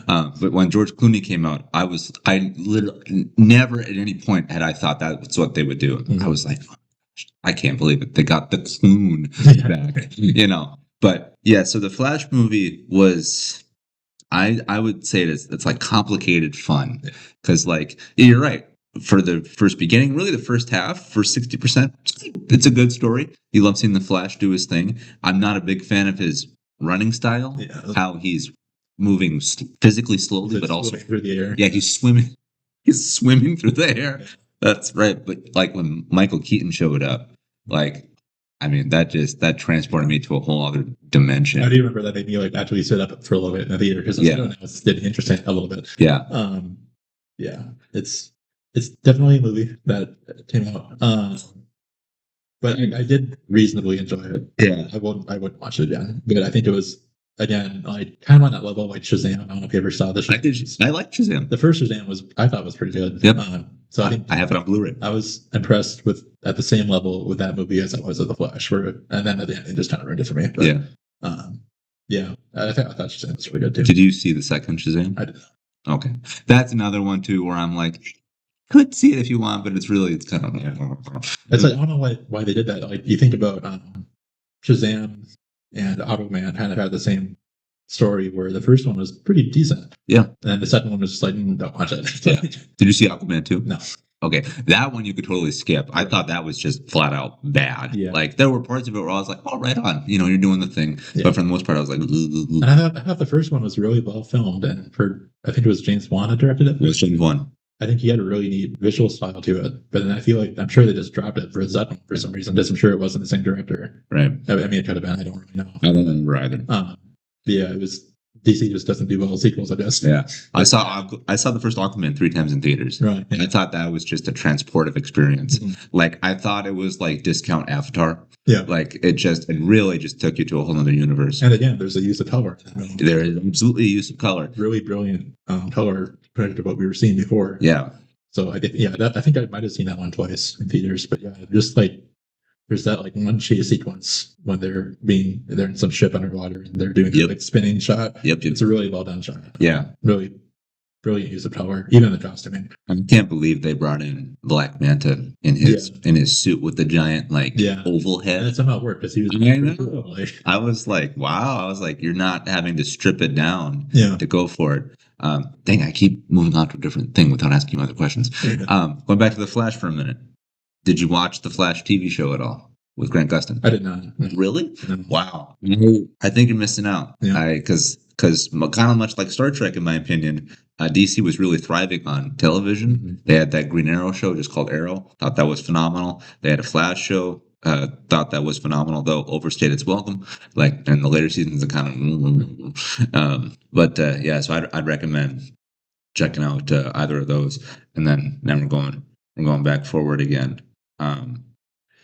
Aquaman, formerly played by Jason Momoa. Jason Momoa is now either rumored or confirmed to be in the Supergirl movie as Lobo. Mm-hmm. They're bringing back same actor into a different character, and they're doing that with a few people. I mean, not really. I mean, they're bringing back John Cena as Peacemaker from the old DC iteration now into the new one. They're bringing. I mean, they might bring back like a Jai Courtney. Well, he blew up, but they might bring back like a Captain Boomerang or Rick Flag Jr. and whatnot.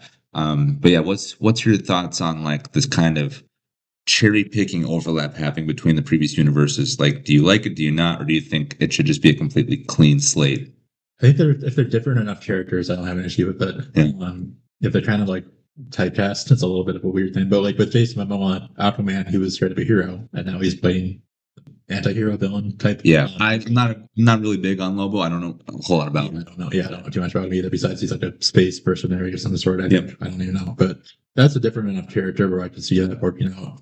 And I think that's a really good casting. When I just looked at the character, and I looked at him, and like, okay, that's really. Oh yeah, I mean he's just a huge dude. Yeah, he already has the hair, so he already has the hair. He's good. Yep. And he rides motorcycles. Right there you go. So I think I've never really had too much of an issue with overlapping cast, and I think if they ever made a Batman movie and they brought back, if Batman 2 didn't work out, if they brought back, what's his name from the Batman who plays Jordan,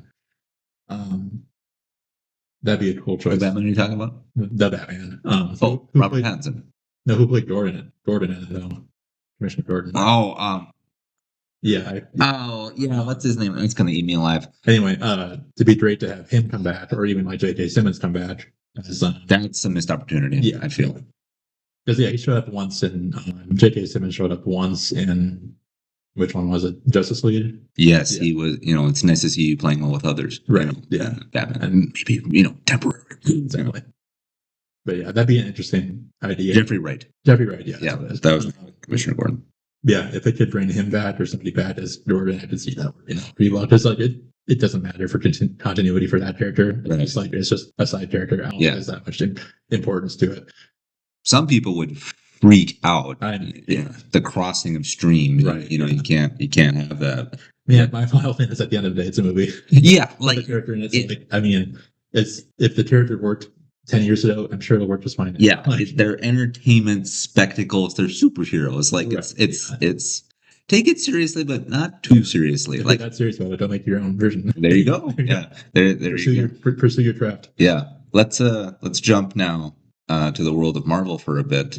Thunderbolts is out in theaters. I have not seen it yet. I'm actually, at the time of this recording, I plan to see it tomorrow with my mom. Shout out my mom. You've seen Thunderbolts? I've seen it twice. Seen it twice? Yes. Okay. So, just break it down. Is this the quote unquote return of Marvel? Are they back? Is this another one of the greats? Because, for a bit there, they were kind of they were in this lull zone of it's good, not great. Mm-hmm. I thought Captain America 4, Brave New World, that's the title. I thought it was good, not great. And Ant-Man 3, good, not great. Shang-Chi, good, not great. Though I think that's a little higher on the good scale for me. But this Thunderbolts movie that's now in theaters, I've heard it's great, just full stop great. What's your opinion on Thunderbolts? I really did enjoy that movie. There's a really unique, like, there's the team building that you get from every Marvel movie, like every Avengers movie. There's that team building component to it. But then all these characters are broken in their own little ways. Yeah. And then they actually use that weakness of theirs as a story element to the plot, which is really interesting. And then, not spoiling anything, but yeah, I think all the characters are portrayed very humanly. Okay. And it's different to see that because you see all these superheroes and gods and whatever, and you just literally have a god and like two super soldiers on their team. Yeah. And this one you just had two super soldiers and then a bunch of broken people. Gotcha. But yeah, it's cool to see them like just human people with all of them step up and save the day. Okay. I think bringing in like the A24 people who worked on this movie, and then they leaned into that for the marketing too. Yep. To bring in those new voices really brought that story into fruition and made it really interesting. A real artistic stamp. Yeah. It feels like that. This one feels like it was unique. Yeah, it definitely feels like more of like an indie superhero film in a way, just the way it was shot and with a lot more practical sets and all that. Yeah. I really enjoyed it. And I think what they've set up for too, the post credits will be interesting as well. Okay. Did you see, have you seen much of anything like post Endgame? Like, did you see Cap 4? I did see Cap 4. I reasonably enjoyed it. Oh, yeah. Obviously, it was no Civil War. Which I mean is, I think, the greatest one. That's phenomenal. The only project I really enjoyed the past few years was Loki. Yep, me too. Yeah, Loki I think was really stunning, especially the second season. And I'm curious what they'll do with that character next. But Loki was really the only thing I really enjoyed. I watched Ant-Man 3 and I just forgot about it as soon as I turned it off. I was like, whatever. And especially because they dropped the whole Kane storyline anyway. Yep. Due to unfortunate events. Yeah, doing unfortunate events. But then now that they're going with RDJ as Doctor Doom, I think that's the one of the most interesting castings I've seen in a long time. What's your thoughts on that? I'm really interested to see. I think he can pull it off. Yeah. I wonder if I'm curious if they looked at something like Oppenheimer, where he's kind of this conniving politician who kind of lives in the background. I wonder if they're kind of pulling that into a little bit of his acting. Yeah. So obviously he won an Oscar for that, I think. He did, yeah. If they kind of go through that, I think he can be more than just a hero. He can be a really great villain too. Yeah. So I'm really curious to see how they pull that off. And I think he's doing a lot of research with reading the comics and whatnot to pull that together. Yeah, I remember when RDJ got announced to play Doom, and there was a lot of division, for lack of a better term, because the internet at large, I feel, kind of viewed it as like break glass if necessary, like where we need assistance. Because again, post Endgame, Marvel was kind of in this low period of like everything is good, not great. And then they announced that these new 2 Avengers movies were coming out, which for me, even that's a little, I don't know what to think about that because I don't really know who the Avengers are anymore. Yeah. Like, it's kind of this ragtag. Maybe they'll explain that throughout subsequent films. Who knows? But like, when RDJ got announced as Doctor Doom, it seemed like it was like they were going for the headline as opposed to really proper casting. Like, I would have preferred a different actor. I, of course, have not seen a single frame of Doomsday, so who knows? He could be an incredible Doctor Doom. But like, when that got announced, I was like, I don't know. I don't know if I want to see my hero turn into a villain. But there is potential for some incredible character dynamics, especially throughout the previous MCU movies. We had Peter Parker kind of be mentored by Tony Stark. And so you could have this, and remember in Endgame when Scarlet Witch came down to Thanos and he was like, I don't even know who you are. Yeah. She's like, you will. We could totally have that in Doomsday where Spider-Man's like, Mr. Stark, what are you doing here? And he's like, I don't even know who you are. Wow. I could definitely see some way of, I'm sure they're going to do some alternate universe thing where they'll explain why RDJ is doomed. Yeah. I could see him like being portrayed as Iron Man, but he's just actually somebody else completely in a different universe. I know people have said that they wanted to see something where he just like decapitates Thanos at the beginning of the movie, and I'm like, well, maybe that, I don't know if we have to go that route, but yeah, I'm just very curious to see how they portray the character. If he's going to be like that really kind of psychological mind game playing character, or if he's going to be like super just like out there aggressive, Well, I think you're kind of hitting the nail on the head because I think that they are going to pull on, frankly, the acting chops of RDJ. Yeah. I think it would be a missed opportunity if they don't have Doctor Doom be the conniving politician because he's like the head of his own country, Latveria, in the comics.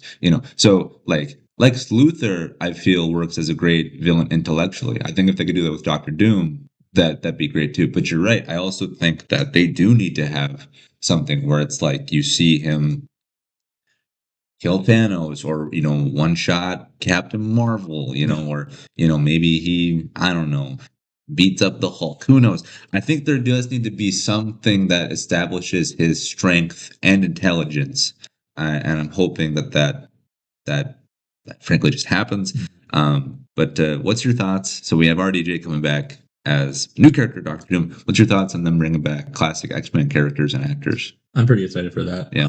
I really did enjoy most of the X-Men movies back then. Yeah. I hope they kind of fix some of the characters a little bit. I feel like Cyclops was really not well done. Right. He wasn't very powerful. He's kind of an afterthought in those right. movies. So if they could bring that character back to kind of like the X-Men 97 glory, where he was really just a strong leader and also very strong anyway. Yeah. I think that'd be really exciting to see. And then I'm obviously very curious if they'll bring back Hugh Jackman, even though I feel like they'll avoid that. I think they do. I think they will. Yeah. But I'm sure they just aren't going to announce that at all. I feel like they could bring it back for Secret Wars at least at Doomsday. Yeah. That was where I thought we'd get all these classic characters with Secret Wars. I'm really surprised that they're doing it first in Doomsday. See, and I have a theory that they're going to somehow pit, like, Doom is going to somehow pit the Avengers against the X-Men. Believe them. And then I have a feeling that that's going to be his like conniving thing. Is like he's going to like pretend he's Iron Man. Oh my goodness. In some universe, and then come back and be like, I'm going to these X-Men are pretty bad, and then do something like that. Yeah. I could see that being a thing. And then, but I don't obviously know. But I'm just very curious to see how that all plays out and how it leads into Secret Wars. Yeah, well, I'd like one ticket to your movie, please. Exactly. That sounds phenomenal. Right. Yeah. If they pull it out, that'd be cool. Yeah. Yeah. So that's crazy. They're now that Disney owns Fox, they've been collecting studios like Infinity Stones. Yeah. They now have access to certain characters like Fantastic Four, which is coming up. By the way, before I get to my larger point, Fantastic Four. What's your thoughts on that new film coming out? Most anticipated film besides Superman. Really? Yeah, for sure. Wow. I need to get up to that point. I'm curious, but I'm not like excited by it right now. And I've never really been a Fantastic Four fan, but my dad actually remember when we were watching Thunderbolts, they obviously had a trailer really in front of it for Fantastic Four. Yeah.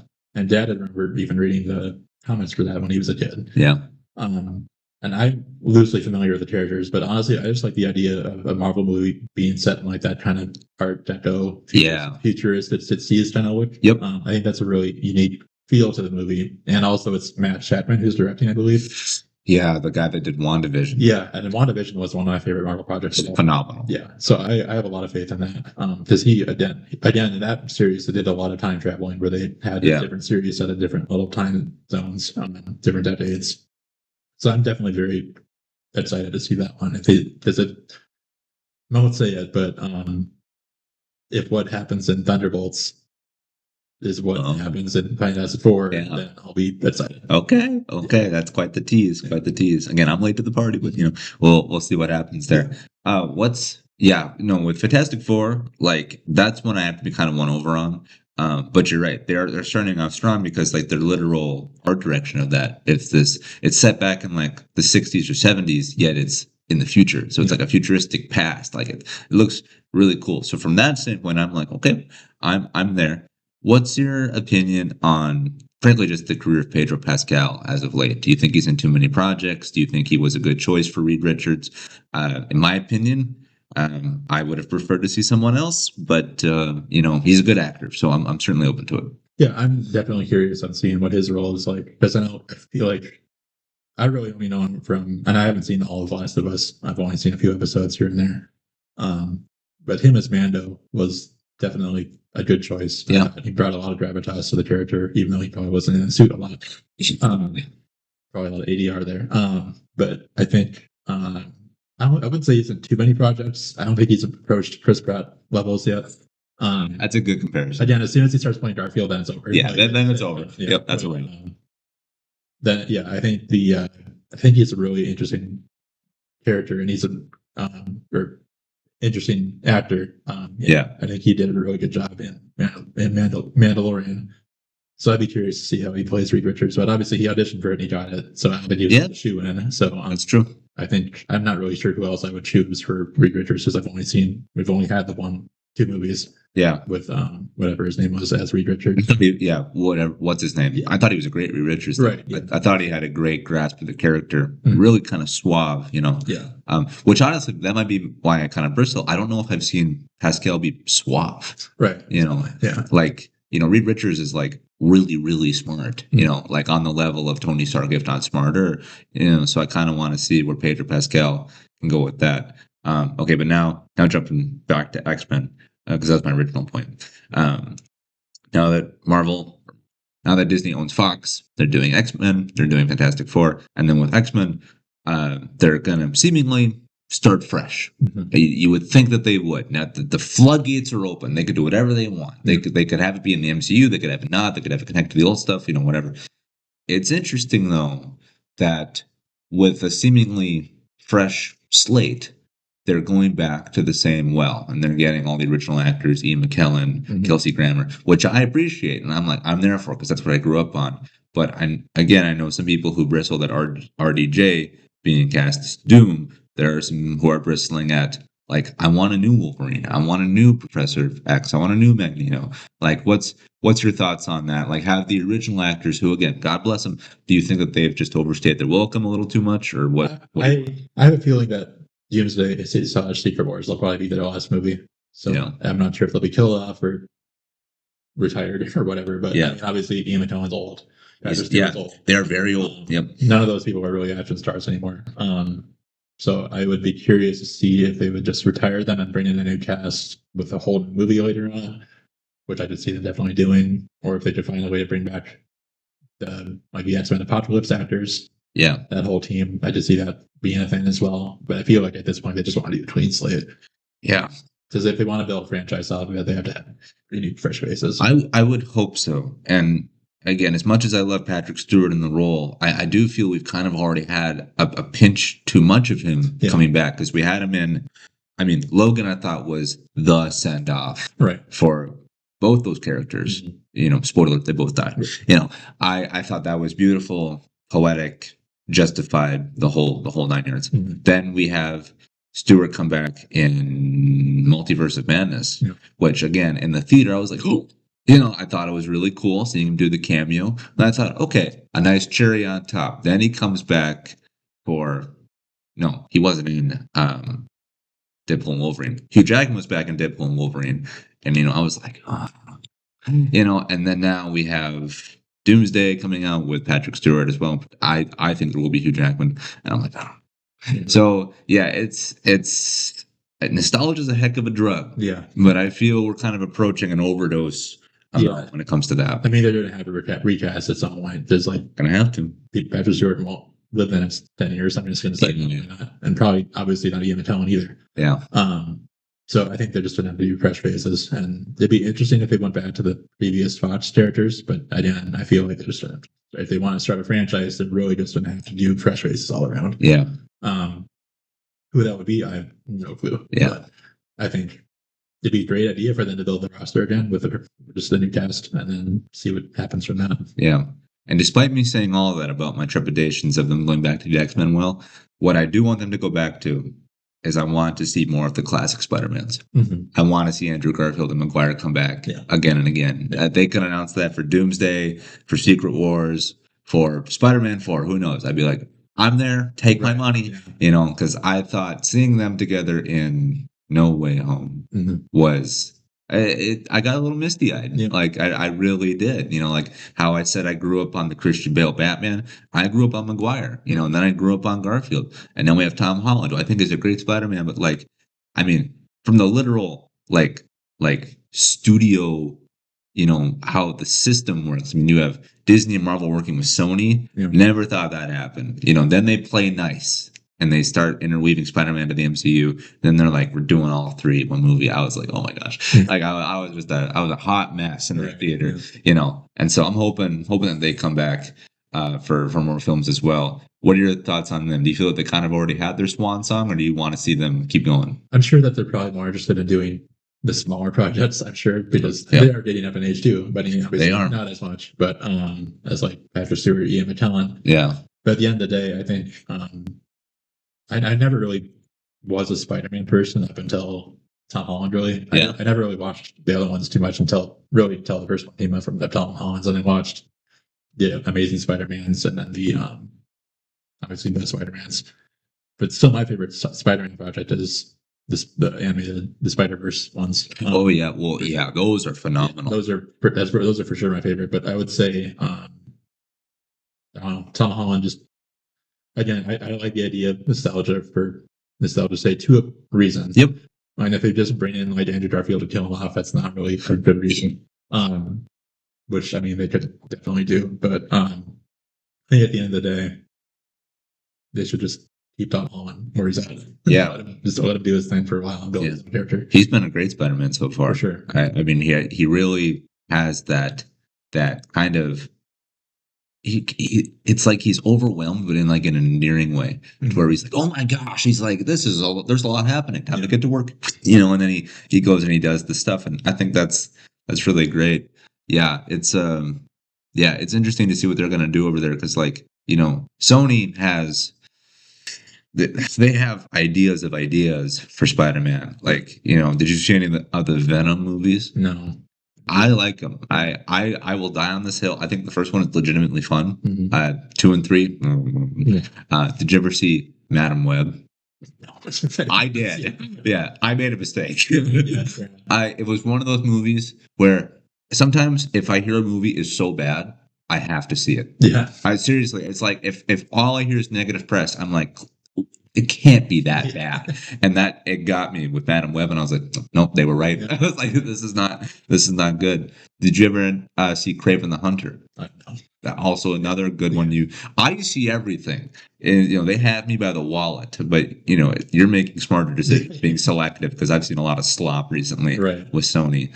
But yeah, so I don't know what they're doing over there. They clearly have a working relationship with Marvel and Disney because every time they've done it together, they've struck gold. Except Sony did do the animated stuff with Into the Spider-Verse and Across the Spider-Verse, and those are again phenomenal.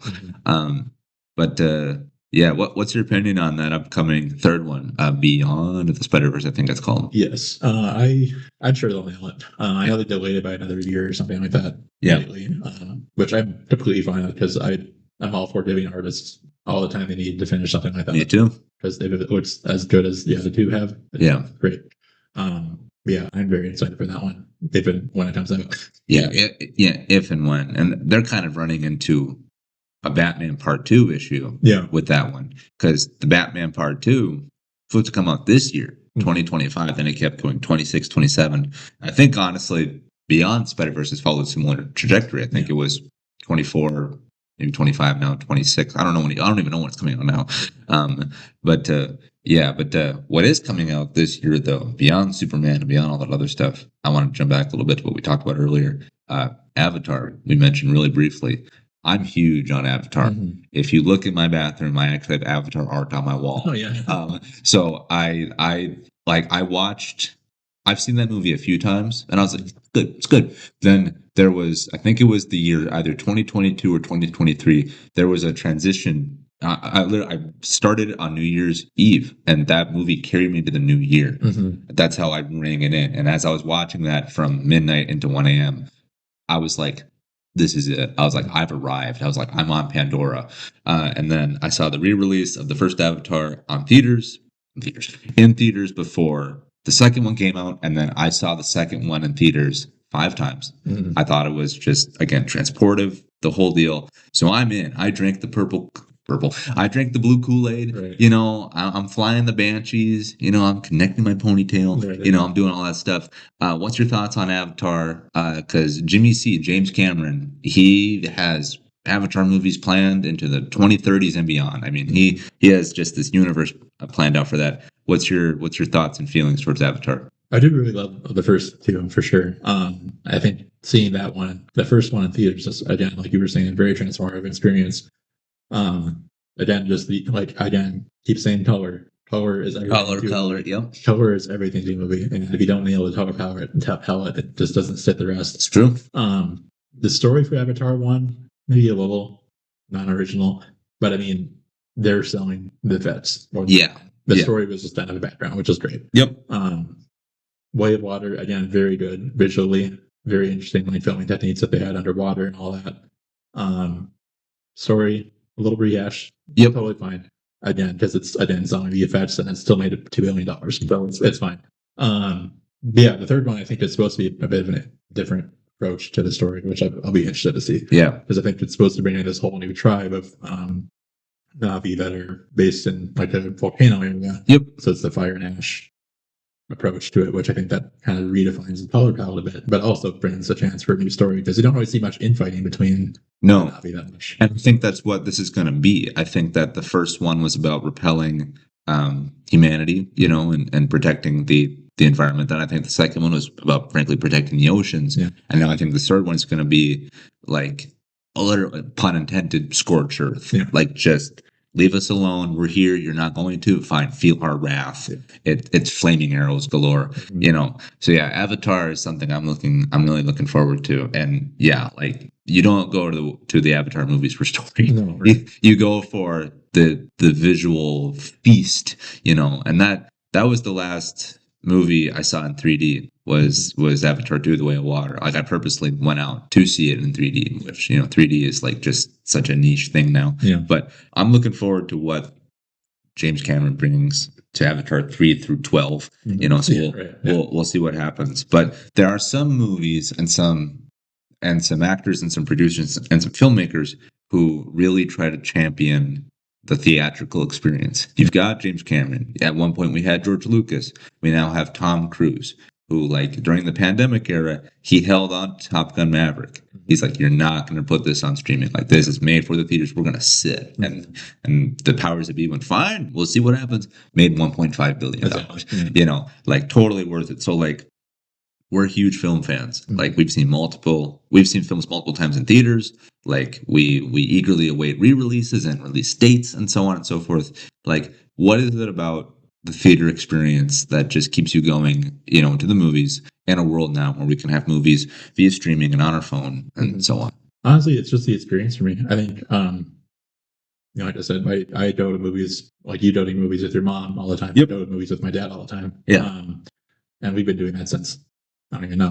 When we went to Revenge of the Sith a couple of weeks ago, we got to one of my favorite experiences of all time in my entire life was that my dad surprised me with tickets for opening night. That's great. He was like, get in the car, and then he was like, here's tickets. I'm like, oh. So then I posted the picture on Facebook where it was like me and my little rocket t-shirt holding my Revenge of the Sith ticket. Yeah. That was one of the coolest experiences I've ever seen that with my dad. But I think just going to the theater, like, period, with you walk in there, everything's blaring at you. You got 6,000 people in the line for popcorn, which is way overpriced. Yes. So like, it's just seeing all that. Everybody has a common experience in that theater. They're going to see something. They're going to experience something that's going to impact them in some way. Yeah. And I think seeing a movie here, something like this, in this kind of setting, in like your own home, it just doesn't hit the same. It doesn't. Unless you have like a home theater setup, then maybe, and you have like a 48-foot wide projector. Great. But going to like another movie that I had really great experience at was Dune Part 1. Seeing that on ultra screen, incredibly transformative. I would not have had that same experience in watching it on my 100% TV because the sound isn't there, the feeling isn't there. Another movie, and I think just in general, having that chance to share that experience with someone like my dad or even my girlfriend now, I think there's just something special to it. I can't even really put a name to it. It's just like, with my dad, maybe there's a sense of nostalgia to it. But yeah, it's just, there's a really great feeling, and whatever Nicole Kidman says when she does that AMC bit, which we don't have here. But we just have a great artist. But there's really something special to just seeing a movie in a theater.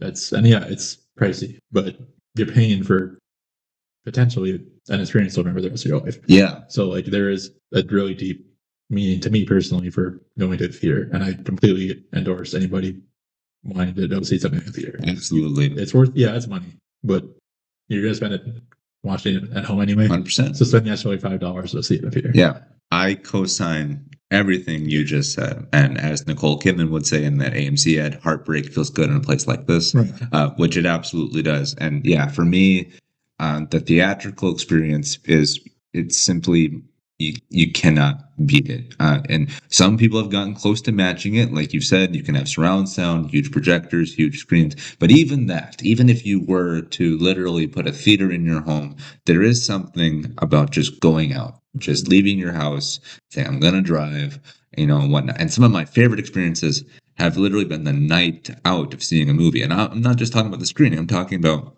whether you get food before or food after. I prefer to get food after because then you can talk about the film. Right, yeah. And that to me is just, that's the greatest thing. Mhm. That's just the greatest thing. I actually prefer to see movies by myself in a theater. Yeah. Like I love that very isolatory type of thing where it's just me locking in on it, and like I will turn my phone off. And some, God bless my friends, I love them to pieces, but I've seen some movies sometimes to where they're like, checking their phone, Right, and I'm like, come on, man, I'm like, we're here, it can wait, whatever. So for me, I love them by myself, but there have been some times where I go out with friends, and like I said, the meal after, we talk about it. Great. Yeah, my mom and I, we have this tradition. We have movie release dates marked on our calendars. We're going to this, and and like, yeah, it's great. It's phenomenal. And even watching movies at home, like I feel no matter the quality of the film, like I just don't think it can get there, and like I've watched some really great movies. Like, you can watch, like I watched The Godfather for the first time Right. here. Like, okay, like that's great film. Mhm. I would have loved to have my first experience on the big screen. Right. But like unless they're doing re-release, we don't have opportunities for that. So like streaming does have a place for curating perhaps older film, but man, I gotta tell you, I follow lots of film accounts on Twitter. I follow the outlets on Twitter, and whenever I hear new movie announced, I'm like, it sounds great. And then they say going to Netflix. Yeah, right. And I just moan and I groan, and I'm like, come on, because like Knives Out, for example, Yeah. great movie, really phenomenal film, it did really well in the theaters, made like over 400 mil, and then Netflix, they scoop up the rights. Okay, that's their right to do that. They wrote Ryan Johnson a check. He said, great, I want to get paid. I want to have my projects made. Let's get into the Netflix business. Mm-hmm. Now we're in this era though, where like Knives Out 2, my mom and I watched it at home. Yeah. We had a fun night. We did. We ordered takeout, the whole deal, Right. but it wasn't the same. Mhm. It wasn't the same. And we crossed our fingers and we're like, please, please, please, please, please. Like, thankfully, some studios are doing that. Like, if something gets acquired by Apple, I'm like, that has a pretty good chance of going to theaters. Right. Like, they did a World War II drama, or World War I drama called Blitz, Mhm. which I thought was phenomenal. Saw that at the Fargo Theater. Even though I have Apple TV, I went out to Yeah. go see it. Amazing, because I think the Fargo Theater off Broadway has the best sound, like Yeah. of the theaters here in Fargo. F1 also being made by Apple, like that's a huge movie made by Joseph Kaczynski, the same guy that did Top Gun Maverick. Mhm. I'd be really crestfallen if they say premiering on Apple Plus. I'd be like, Yeah. So I'm really happy that they're going theatrical with that too. Same with Amazon. I've heard that they intend to put so many films out a year in theaters to do kind of a dual release. They appear to be in the Ben Affleck business with that because they did that movie Air about the making of the Michael Jordan shoe brands, which on its surface, that sounds like a stupid idea. Yeah. You're going to make a movie about a shoe, but I saw that in a theater. It was phenomenal. It was Yeah. great. They also released The Accountant 2, also Ben Affleck. Saw that in the theater. That was great. Frankly, I thought that would go to streaming because that was like 10 years in between sequels. Yeah. But like, whatever. So Amazon and Apple, they're kind of leading the charge. Netflix is not, and it bothers me because their pockets are so deep and they can acquire whatever they want. Right. But like, like with Netflix and HBO, Max and whatever, what they're kind of sapping up in terms of movies, we're getting great television. The Last of Us, House of Cards on Netflix. There are these avenues for things that just don't translate well to the big screen, but on the small screen, in a limited, series aspect or full series, it's really great. So yeah, I hope theaters keep making it. And for me, it's like going to a concert. Yeah. Yes, I'm wearing a Katy Perry shirt. Yeah. I saw her in concert before I went to Washington D.C. Right. That was great, and I have some of her literal CDs somewhere. She's on my phone. Mm-hmm. I can listen to her whenever. Yeah, I still paid to go see her live. She was great, by the way. And like, there is something about that. There's something about going to the theater that I think is just really, really special. Mm-hmm. Now I want to pivot into a completely different aspect here, still in the creative entertainment world and stuff, but like couple of the things that you texted me about that you were interested in talking about. This can kind of maybe parallel everything that we've talked about is worlds of video games. Mm-hmm. And for example, like you and I have just briefly commented to each other on like our appreciation of the world of Halo. Yeah. And like for me, what Star Wars is to movies, Halo is to gaming. Mm-hmm. Like that changed my life. Yeah. Like I have Halo books on that bookshelf over there. Mm-hmm. I've considered getting a Halo tattoo. Like whereas I go to the movies with my mom, I have many, many memories of playing split screen co-op campaign with my dad. He got me the original Xbox with Halo. I have many memories of playing split screen campaign, split screen multiplayer, split screen firefight with my best friends from high school. Shout out Isaac and Elijah. And yeah, Halo to me, I'll be there for everything they release. Doesn't matter what it is. Mm-hmm. And so I've talked about Halo. I've talked about my love of Halo on this podcast before. Now I want to offer the floor to you. What is it about Halo that just reaches out to you? Honestly, Halo 1 still is the best game of all time to me. Yeah. Not just for the story behind it, where it was a real struggle to get that game released. Yeah. Because they basically had to remake the game 6 months before release or something like that. Yep. Something crazy like that. But I think that game has a really unique mix of atmosphere, gameplay, music, sound design, all that. It all just somehow works. It's a perfect recipe for a great action game. Yeah.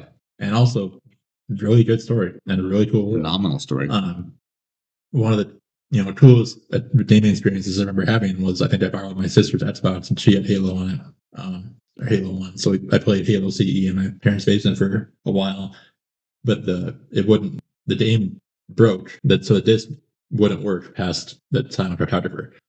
So for years I didn't know what happened after. Wow. For years I didn't know the rest of the story, and I was like, okay, that's crazy. I had to wait for Master Chief Collection to come out in 2014 to finish the first game. You never bothered to get another copy of the game? No, I didn't. I just was like, because we just never had an Xbox again. Wow. So then it was like the first 3 levels. I was like, oh, that's super cool. And I was like, I love it. And I was like, well, I guess I'll wait. That's crazy. 3 years to finish the rest of those. And then I did. And I was like, oh, sweet.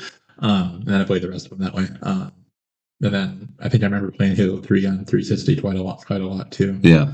But yeah, I think I've always been, again, music. I've always been a fan of the original Halo trilogy's soundtrack. It's phenomenal. It's just the use of like Irish jigs and Gregorian chant and piano. It's just, it shouldn't work, but it's perfect for the world. When you make that beach landing and silent cartographer with the music, it's just, you feel like you can destroy everything. Absolutely. Yeah. And then in the later games, DMB didn't get that feeling too much. Halo 4, I thought the music was actually really good for. Yeah. The original trilogy for me has always just been really special, especially the remaster of Halo 2. Yes. Was outstanding visuals, great music remastering, everything. It was just perfect. And then Halo 3, you can't, like, piano, that piano theme, you just recognize it instantly. Yep. That single note. Yeah. Like, when I first played it, you're like, okay, well, this is something different. Yep. I think Halo 1 has always had that perfect like vibe to me, especially when you start getting into like the library and the flood. Yeah. Something you would never expect in that kind of game, because you think you're just fighting this alien race, which also really good AI design. Yep. And then suddenly you're fighting space zombies and you have to blow up a range. Okay. Yeah.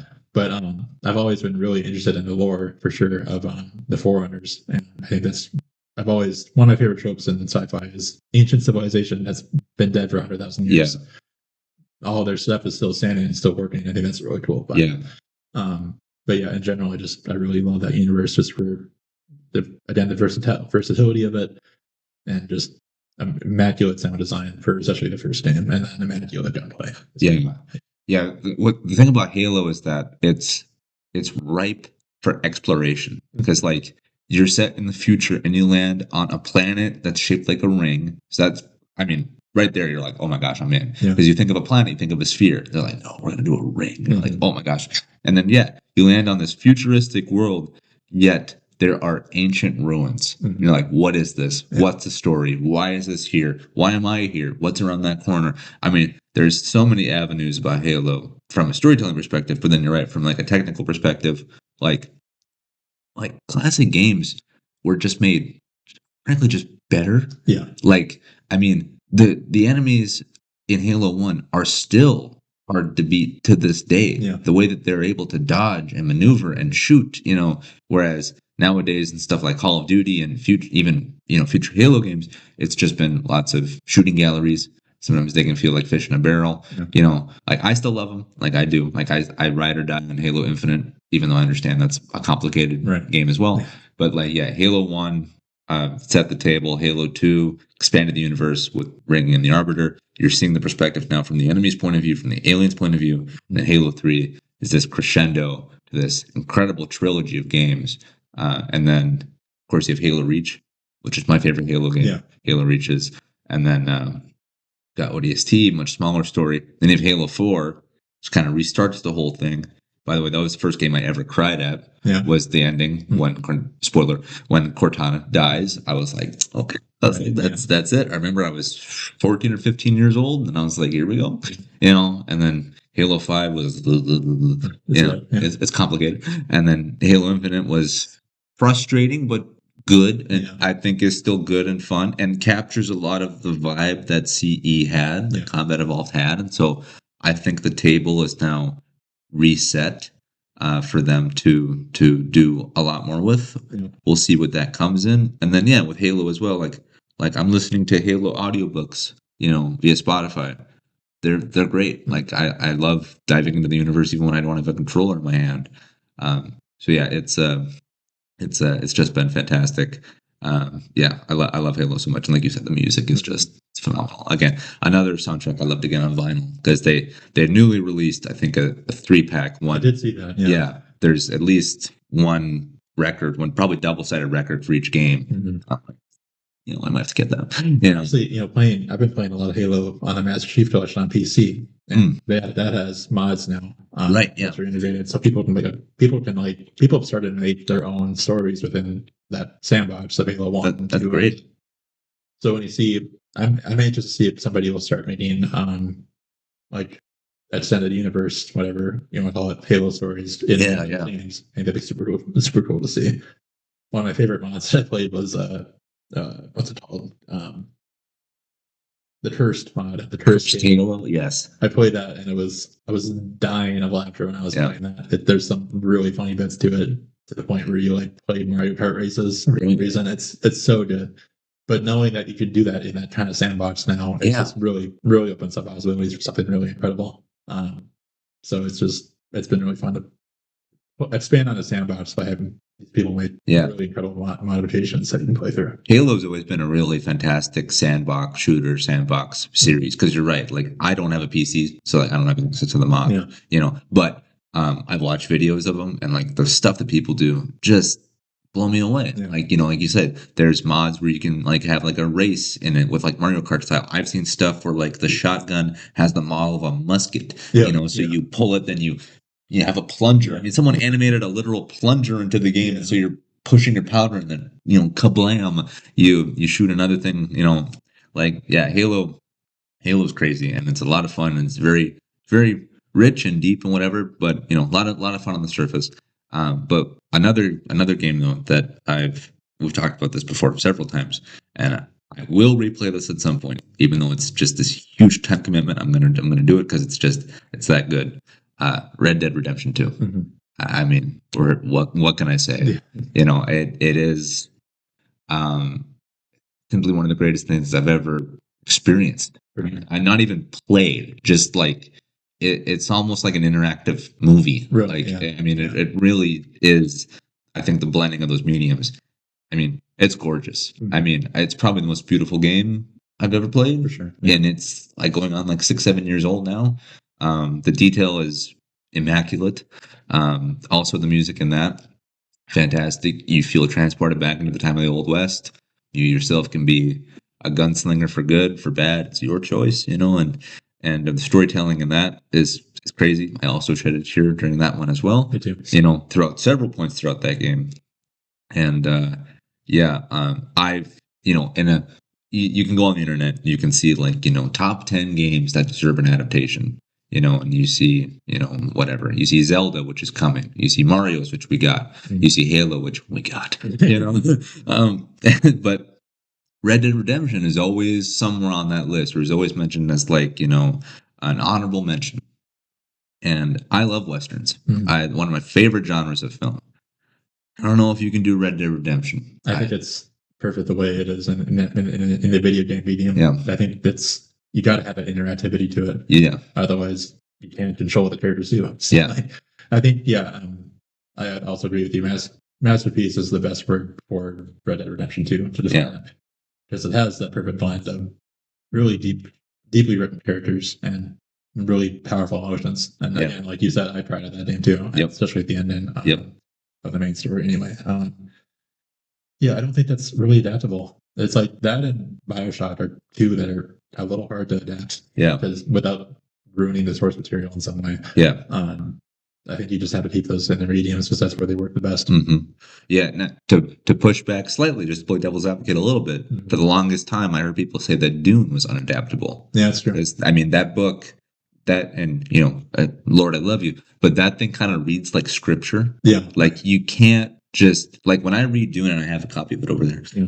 I have to have the phone off. Yeah. I just have to be sitting focused because there's so much. The way it's written, it's like poetry and it's so deep. Yet we have 2 incredible movies, with more on the way. So like in a world where we got Dune adapted, I mean, somewhere there has to be a creator.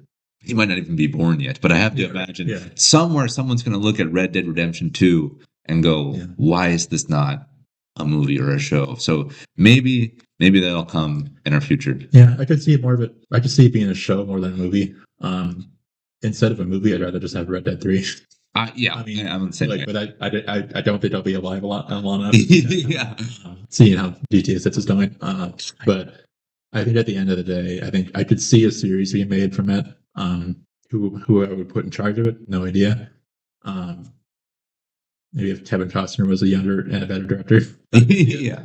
But it's just I'd rather just see Red Dead 3. Yeah. At this point.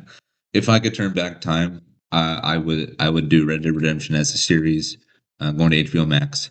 And if I could turn back time even further, while still have HBO Max in my universe, I would have put Keanu Reeves as John Marston. Yeah, I think that would have been just phenomenal casting. But yeah, I mean, it's pretty crazy. Mm-hmm. What's something that you're looking forward to later this year? Whether it be a film release, something you're working on, just what's something that you've got in your calendar? Something I'm looking forward to, video game wise, I would say Splitgate 2, which actually comes out as beta next week. Splitgate 1 was. I'm not really one for competitive games, like competitive shooters, too much. Even like Halo, I never played too much multiplayer on or COD. But when I think about with Splitgate, I played so much of that game, and it was a very competitive game. But that's the game it's a shooter, like Halo style shooter, but with portals involved, so you can portal walls and go through them and come out the other side of the map and destroy somebody. Yep. But I'm very excited for Splitgate 2, and then movie wise, definitely Fantastic Four, and Superman for sure are up there. As far as my personal goals, though, I'm definitely hoping to release some part of a music at the end of the year. So I'm excited to do that. It's just been hard to find like the concentration and time to do it. Sure. Just like after work, I'm just like, I'm not gonna write music right now. No, I get it. Go play Halo. Yeah.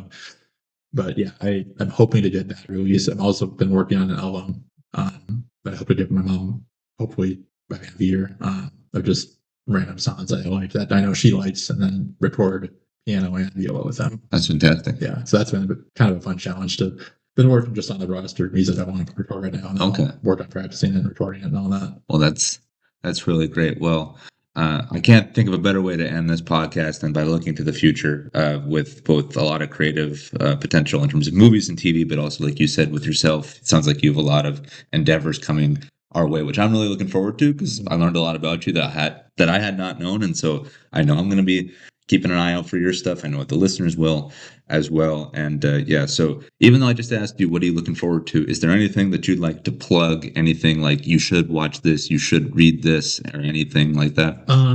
Honestly, Andor's. I'm gonna say it. Andor is the greatest thing Disney's produced so far. So Wow. I have to say it because it's just true. In my point of view, um, I now think that the best Star Wars trilogy is Andor, Rogue One, and A New Hope. Okay. Because of it's a really deep way that there's a real depth, I should say, to the way Andor recontextualizes Rogue One and A New Hope.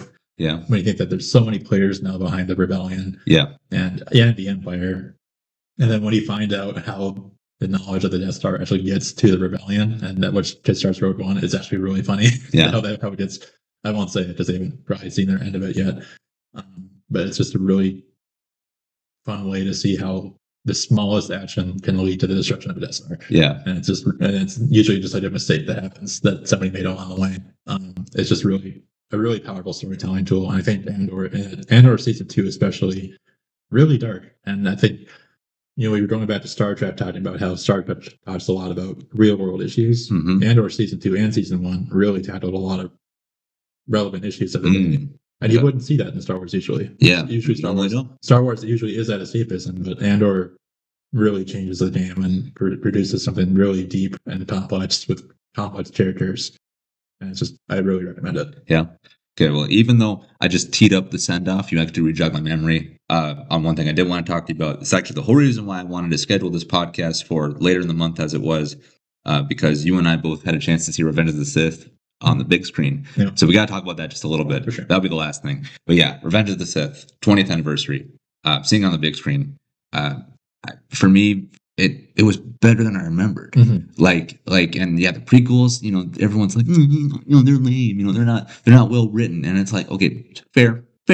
I will absolutely accept that criticism, but I mean, their visual feast, their action choreography is incredible. The music, I mean, forget about it. Mm-hmm. So for me, seeing on the big screen with my mom was a transformative experience. How was it for you? It was really good. I went to see it with my dad and girlfriend.